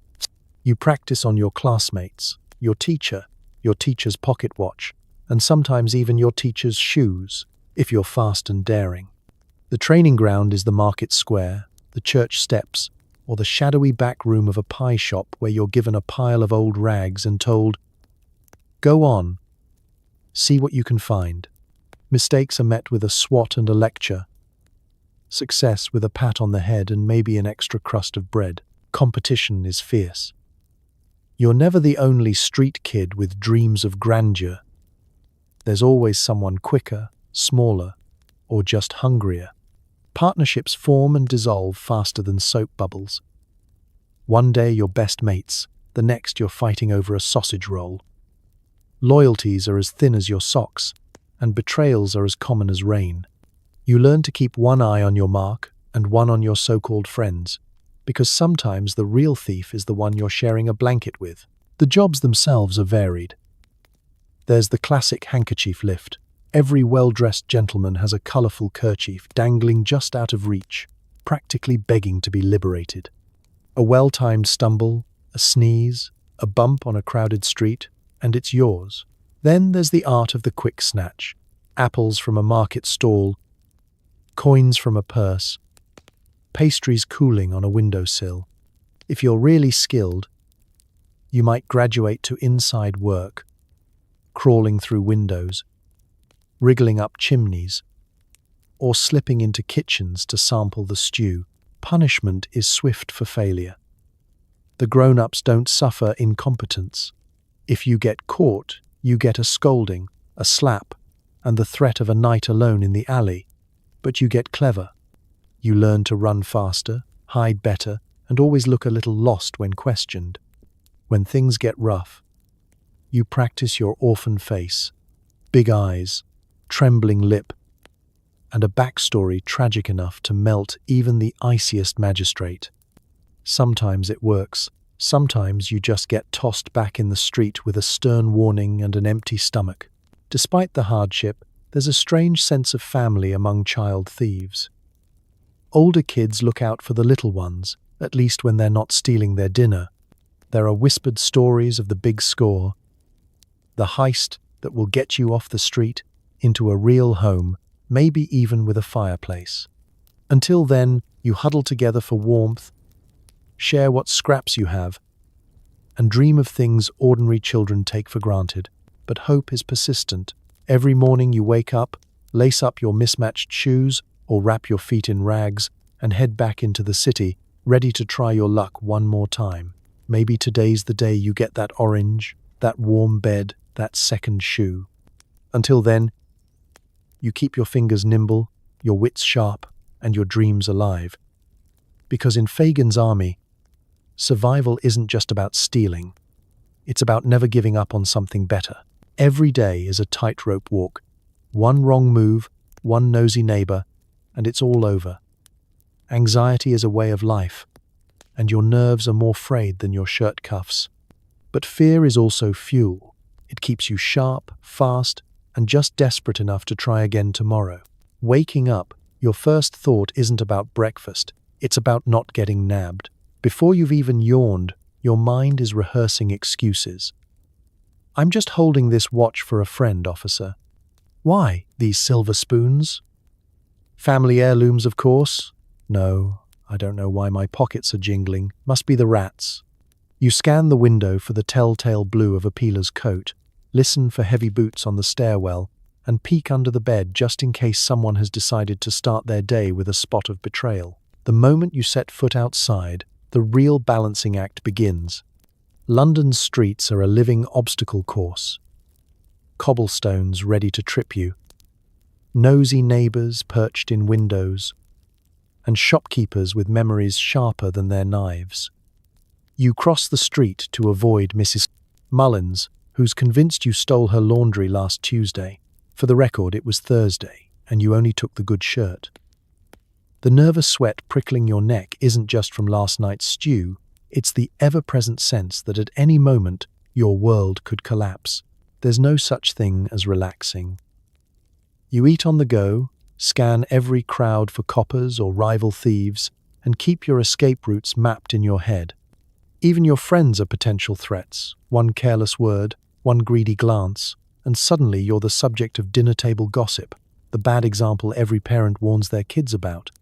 Your heart skips a beat every time someone shouts in the market. Is it the law? A mark who finally noticed their missing wallet? Or just old Nan, selling her miraculous cough tonic guaranteed to cure everything except suspicion?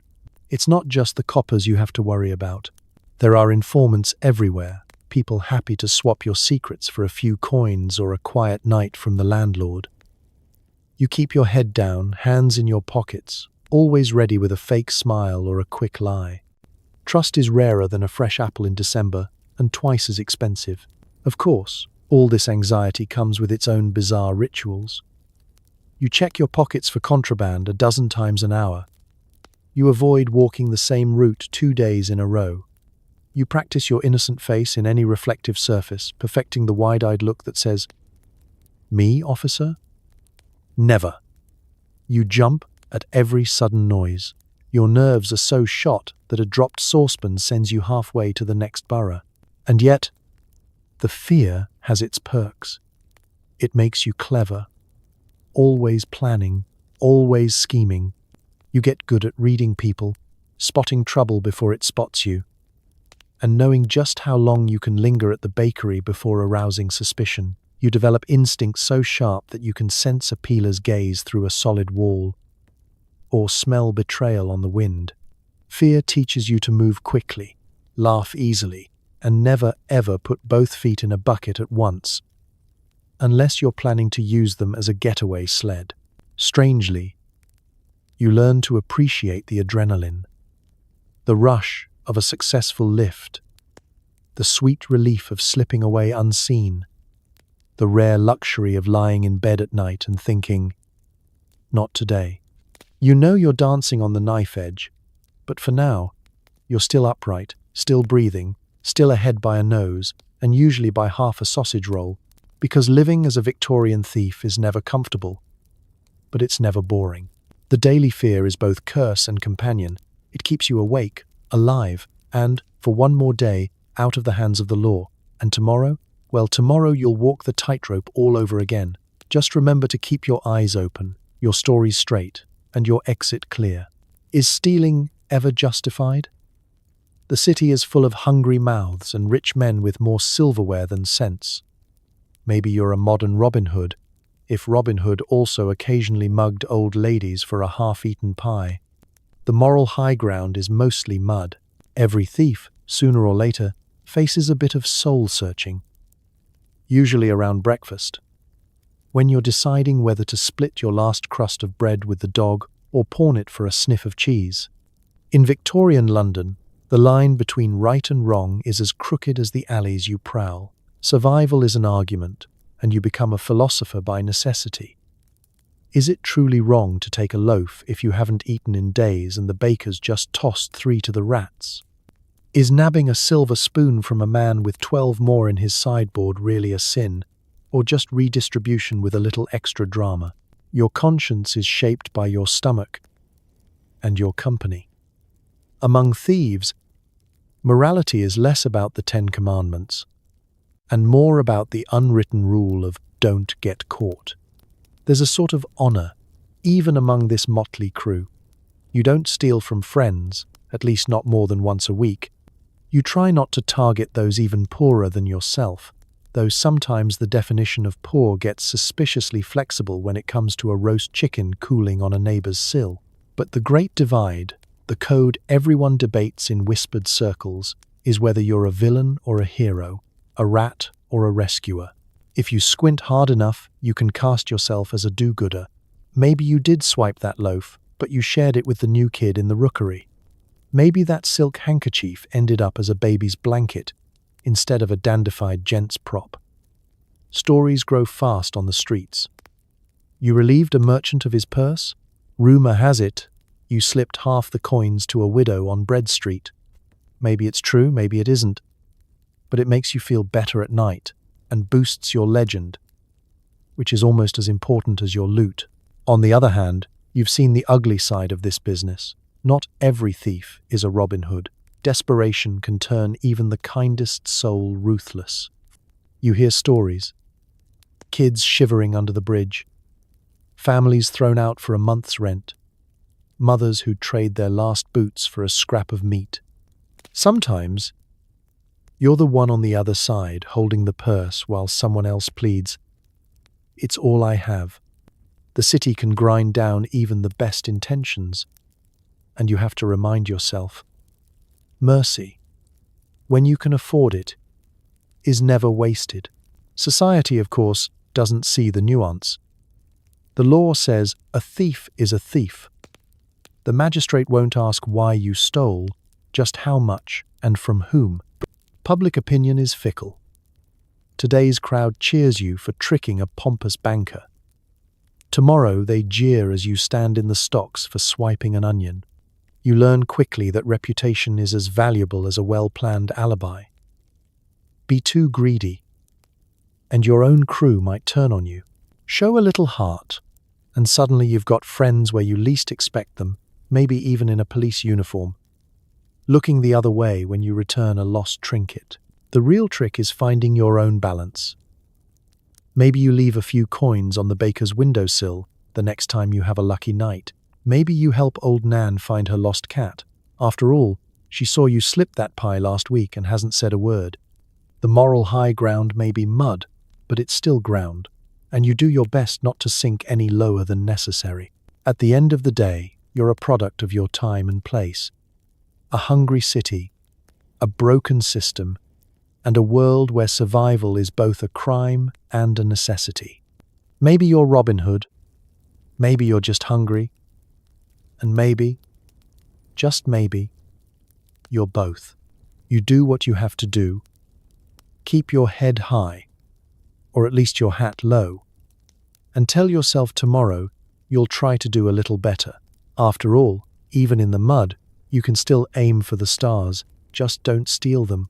Every thief has heard the legends, the great train robberies, the jewel heists, the time someone made off with a whole horse and cart. These tales are half inspiration, half cautionary, because nobody remembers the dozens who failed, just the ones who got away. Victorian London wasn't just a city of petty pickpockets and loaf swipers. It was a place where ambition simmered in every shadowy alley, and even the lowliest thief dreamed of the big job, the one that would make them rich, or at least famous for a fortnight. Every rookery had its own folklore. The notorious gang that once emptied an entire jeweler's safe by pretending to be the cleaning crew, or the one-eyed mastermind who engineered a bakery inside job and emerged with enough buns to feed the neighborhood for a week. The stories are always told in hushed tones around the gin shop or the bakery's back steps, usually after dark, when the city feels full of possibility and the coppers are busy snoring in their booths. The Great Train Robbery of 1855 is legendary. A band of well-dressed crooks who managed to nab thousands in gold from a moving train, all without so much as wrinkling their waistcoats. To hear the tale told, they used keys copied from wax, a network of informants, and nerves of steel. The real magic? Getting away clean. Because for every train heist that succeeded, there are 20 more where the mastermind ended up explaining himself to a judge while wearing borrowed trousers. Jewel thefts are another favorite. London's jewelers were constantly on edge, eyeing every customer like a potential criminal. And for good reason. The story of Ruby Kate, who supposedly charmed her way into a lord's townhouse disguised as a French governess, is still passed down like gospel. She disappeared with a fortune in diamonds and left only a note reading, "Merci beaucoup, darling." Whether or not Ruby Kate ever existed, her legend is enough to inspire 1,000 hopefuls to try their hand at a life of high society and low morals. Of course, for every grand success, there's a cautionary tale. Like Smudge Harris, who planned to tunnel under the Bank of England, but only made it as far as the public toilets before being discovered by an extremely unimpressed night watchman. Or the group who tried to boost a police horse by disguising themselves as stable hands, only to discover the horse knew the route home better than they did. Failure is an occupational hazard, and for every ambitious plot, there's a peeler waiting just around the corner, or a judge with a new wig and an old grudge.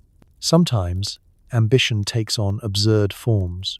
The tale of Nobby Clark, who made off with an entire Christmas goose display from a West End shop by dressing as a charity collector and serenading the owner, is repeated every holiday season. For weeks afterward, every shopkeeper in London eyed anyone with a donation tin and a suspiciously large sack. Or the anonymous thief who managed to steal an entire cart full of umbrellas during a rainy spell, selling them back to the same street he'd pilfered them from, at a premium, of course. These heists become legends not because of the loot, but because of the style, the audacity, the flair, the creative use of disguise and distraction. They're a reminder that sometimes crime isn't just about desperation. It's about dreaming big, thinking sideways, and occasionally getting away with something so outrageous it becomes part of city folklore. But here's the truth: every Victorian thief learns. For every successful heist, there are a dozen failures that never make it past the first pint of planning. The real prize isn't just the gold or the jewels, it's the story you get to tell. So you keep scheming, keep listening, and maybe, just maybe, one day, someone will be telling your story over gin and stale bread. Until then, you'll settle for a good laugh, a bit of inspiration, and the hope that the next big one isn't just a legend in the making. When the day is done, you're still not safe. You sleep lightly, one hand on your lute and one ear tuned to the sound of boots on cobblestones. The beds are lumpy, the blankets are questionable, and the dreams are rarely sweet, but at least you're alive.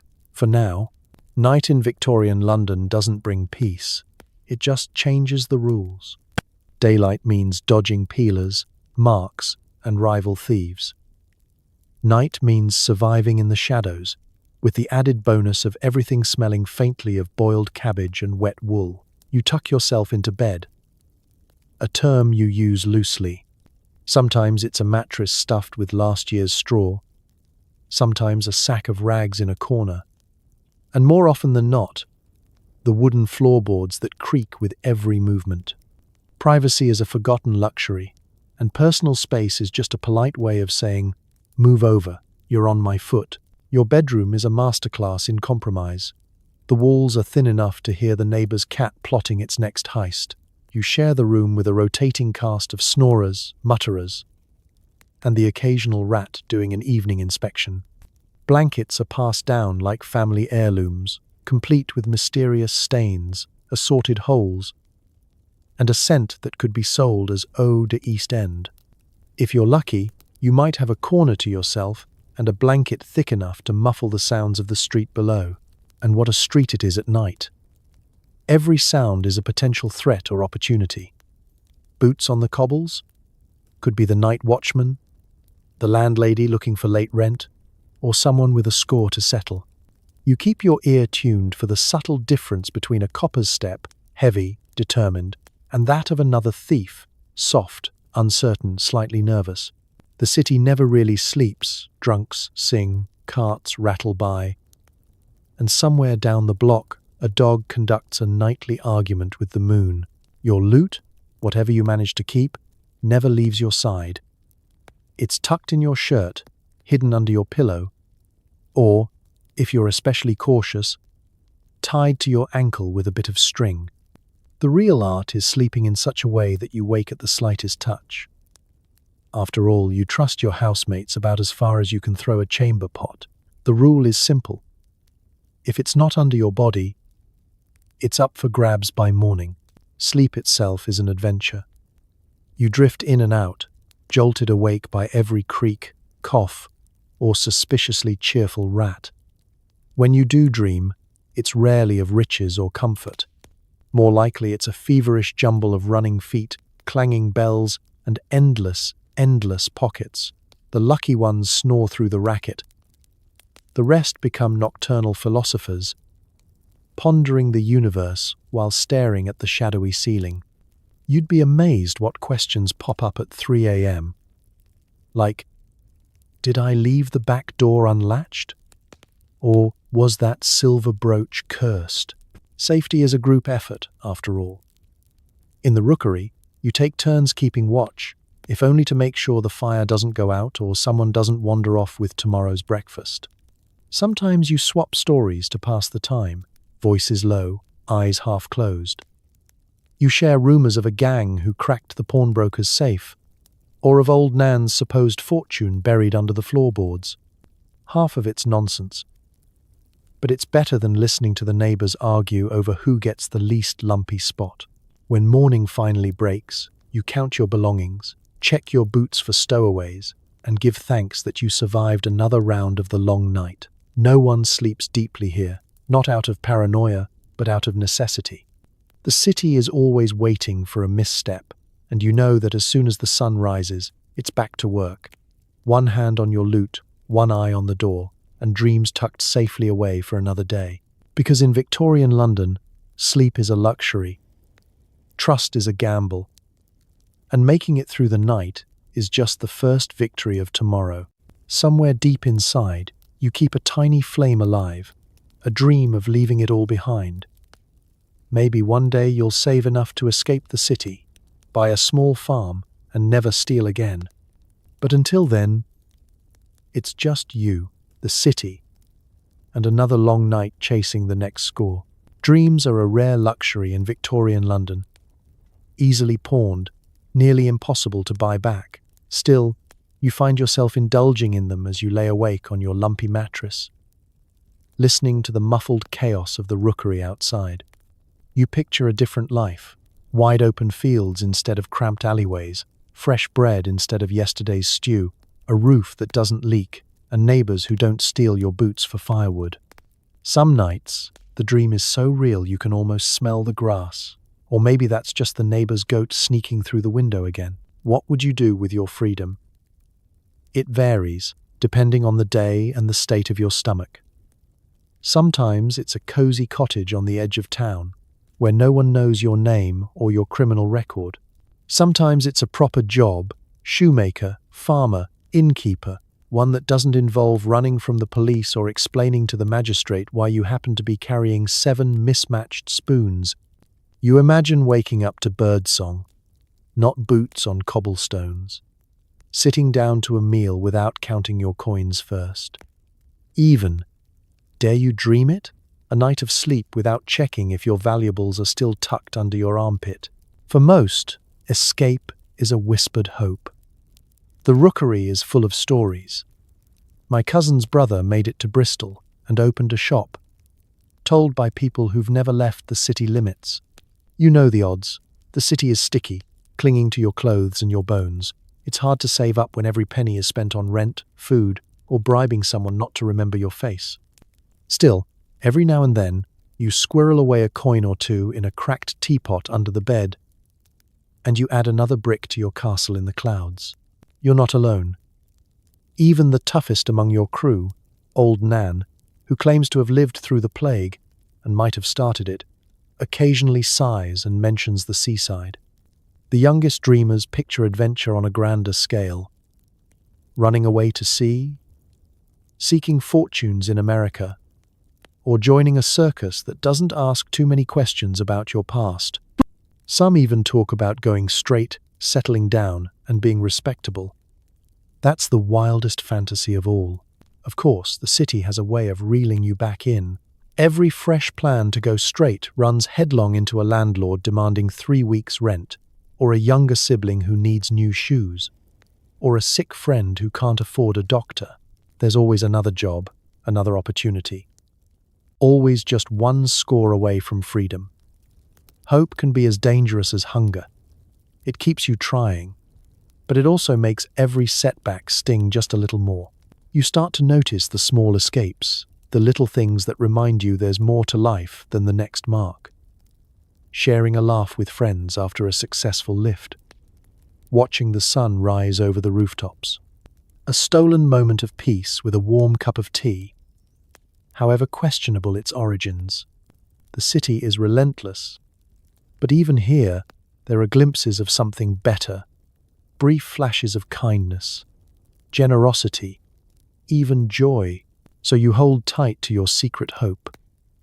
Maybe you never make it to that farm, or that inn, or the golden sands of Margate. But dreaming itself becomes a kind of rebellion, proof that you're more than the life the city's dealt you. You go to sleep thinking, one day, and that's enough to keep the flame alive through another cold night. And who knows? Tomorrow's another day, another chance, another plan, another possibility. In Victorian London, anything is possible, especially if you know which dreams to chase and which to keep hidden for yourself. Before upcycling was a trend and dumpster diving became a lifestyle, Victorian thieves were already experts. The city's back alleys are your department store. Every morning, you patrol the heaps behind bakeries and butchers, searching for anything remotely edible or pawnable. Bread crust with only minor teeth marks? Treasure. A button? A bottle? A possibly haunted doll's head? Someone, somewhere, will buy it. Your competition? Other thieves, aggressive seagulls, and at least one elderly woman who could win arm wrestling contests against actual bears. In Victorian London, everything has potential, especially if you have no shame and a nose for opportunity. Markets are for the wealthy. The real deals happen at dawn, as the city's refuse is turned out for collection. You learn quickly that the rubbish of the well-to-do is your opportunity. Orange peels, bits of string, and bread so stale you could use it as building material. If you get lucky, it's a bruised apple or a heel of cheese. If not, well, there's always the possibility of fashioning a very trendy, if slightly fragrant, potato sack tunic. Scavenging is a community affair. You and your fellow night shifters form a loose union. The rule is first come, first served, but no biting. Rivalry is fierce. Old Mrs. Ode Drabble, the aforementioned arm wrestler, guards her patch like a dragon, wielding her walking stick with surprising dexterity. Children race through the piles, snatching anything shiny or remotely edible, and woe betide anyone who gets between a hungry urchin and a nearly fresh turnip. Occasionally, you barter amongst yourselves. I'll swap you half a candle stub for that button. How about 2 marbles and a clean rag for your leftover potato? The street economy thrives on these tiny negotiations. Some mornings you feel like an archaeologist, uncovering the city's secrets layer by layer. The best finds are half hidden.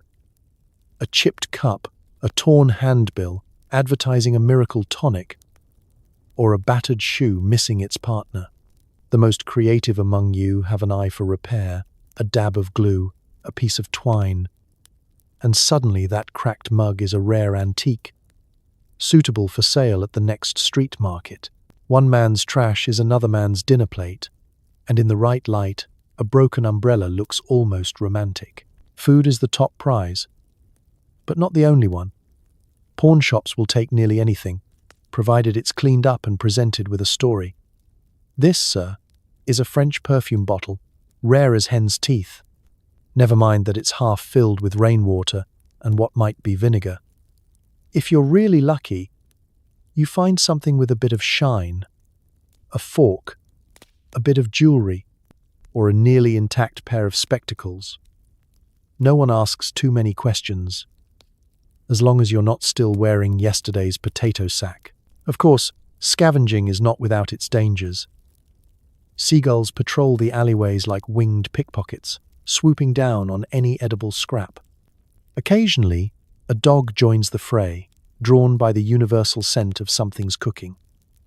You learn to move fast, to dodge and weave, and to never ever turn your back on Mrs. Prestonley. Drabble if she looks peckish. And yet, there's a strange camaraderie to the whole affair. Shared hardship brings laughter, even in the unlikeliest places. You trade stories as you sift through the rubbish. Tales of grand feasts, legendary finds, and the time someone swore they discovered a silver spoon. Turned out to be tin, but it made for a good week of storytelling. Evenings end with a humble meal, bread with a side of hope, laughter with a dash of dirt. So, every day, you pull on your sturdiest boots, or, failing that, a hopeful grin, head out into the dawn and set to work. The city throws away plenty. But if you're clever, quick, and willing to risk an encounter with a particularly territorial goose, you can turn rubbish into survival. In Victorian London, the scavenger's market isn't glamorous, but it just might keep you alive. And, with any luck, tomorrow's rubbish will hold even greater treasures. As soon as dusk falls and the fog rolls in, the city becomes a playground for the truly desperate. The night offers cover, yes, but also terrors, patrolling bobbies, stray dogs with a grudge, and darkness so thick you can barely see your own hand. Night jobs pay better and risk more. A successful lift could mean supper, a warm drink, and a bed. A failed job means running. Always running. And maybe hiding in a privy until sunrise, praying the rats don't unionize and kick you out. Victorian London transforms after sunset. The gaslights sputter and flicker, casting shadows large enough to hide a dozen criminals. Or, if you're unlucky, just make you easier to spot when you're halfway through someone else's window. The fog rolls in, muffling footsteps and turning familiar alleyways into a confusing labyrinth. Every sound is amplified. The distant clatter of carriage wheels, the muffled cries of a cat or a child, or old Nan looking for her shoe, and the ever-present whistle of a bobby making his rounds. Night work attracts a special breed of thief, bolder, quicker, and sometimes hungrier than the daytime crowd. There's less competition, but the stakes are higher. You're not just lifting handkerchiefs or bread, you're aiming for the big scores, shop tills, locked strongboxes, or the rare, unattended pie cooling on a windowsill. The best jobs require planning. You and your crew whisper in the dark, plotting routes, assigning lookouts, and making sure everyone knows the signal for run. Usually a frantic hiss and a sudden lack of company. The darkness is your friend, but it's also your worst enemy. Tripping over a loose cobblestone can mean the difference between a clean getaway and a night spent explaining yourself to an irate shopkeeper. And then there are the dogs. Strays that seem to have developed a professional rivalry with local thieves. They know your scent, your routine, and your favorite escape routes.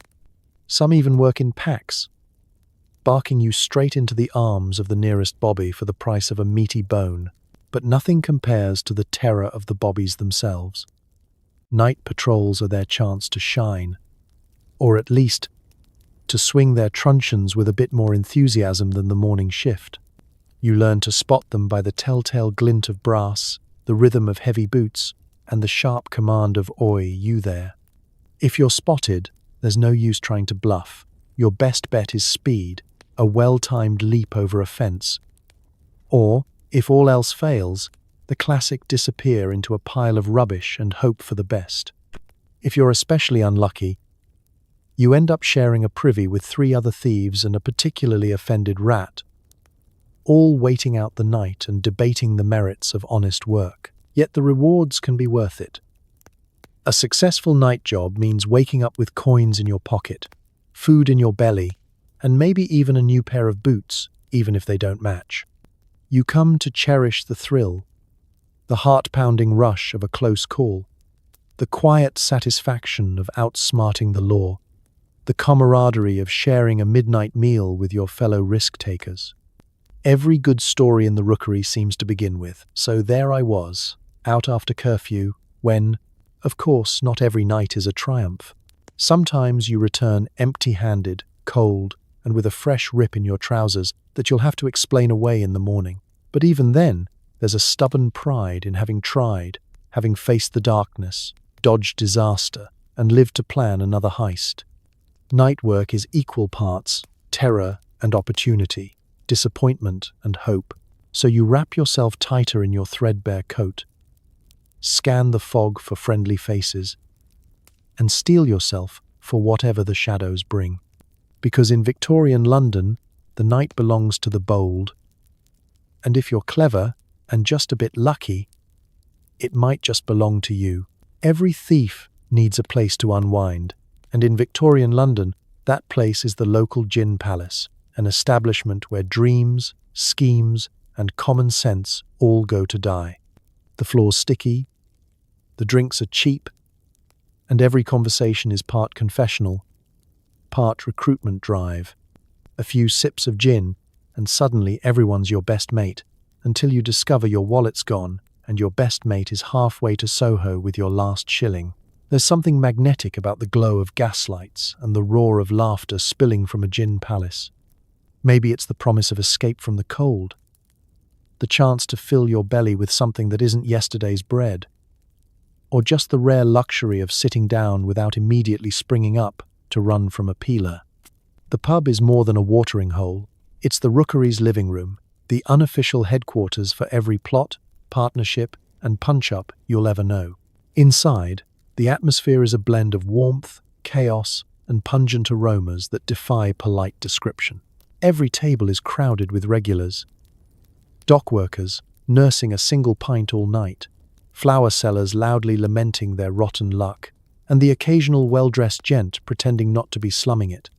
Thieves of every stripe gather here, pickpockets comparing notes, fences negotiating over mugs of something that claims to be beer, and the odd con artist buying a round to soften up their next target. It's a place of opportunity. You sidle up to the bar, careful to keep one hand on your pocket and both eyes on your drink. Within moments, you're deep in a conversation about the night's work, who got what, who lost out, who needs a lookout for tomorrow's job. Names are seldom used, just nicknames and cryptic descriptions. Old Redcap needs a runner. The Sparrow heard about a shipment of silverware. Maggie the Lily is looking for a partner in a pie shop escapade. Every exchange is lubricated by gin, and the more the drinks flow, the grander the plans become. But caution is the rule of the day. Or at least, it's supposed to be. Gin has a way of making even the tightest-lipped thief wax poetic. Secrets tumble out over the course of an evening. Last week's big score, tomorrow's target, the secret recipe for turning potato peelings into something vaguely drinkable. The more people talk, the more the room listens. Not everyone in the gin palace is a friend. There are spies for the coppers, rivals looking to poach a good scheme, and landladies on the prowl for unpaid tabs. Inevitably, every pub night ends with stories, half true, half bravado. The best tales get retold for years, growing grander with every retelling. The time someone made off with a baker's whole cart? Legendary. The night a thief distracted 3 peelers with a rousing chorus of Rule Britannia, while his mate slipped out the back with a tray of pies. Unforgettable. Everyone claims to have been there. And after enough gin, even you start to believe it. Fights break out. Hugs are exchanged. Fortunes are lost and won. Usually within the space of an hour.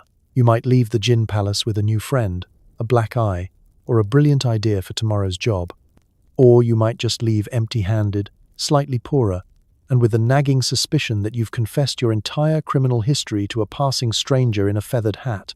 Still, despite the chaos, there's comfort here. For a few hours, you're not just a thief, but part of a community, bonded by bad gin, tall tales, and the certainty that tomorrow is another day for mischief. You stumble out into the fog with a head full of plans and a stomach full of questionable liquor, ready to take on London again. Because in Victorian London, courage comes in many forms. Sometimes, it's a clever plan. Sometimes, it's a lucky escape.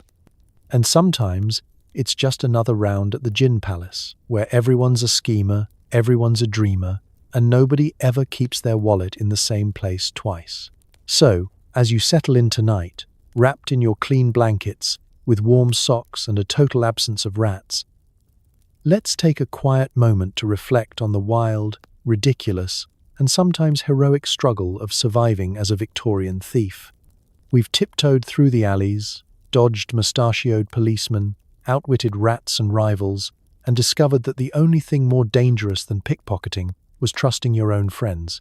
Somehow, against all the odds, you made it through the day with a few extra coins.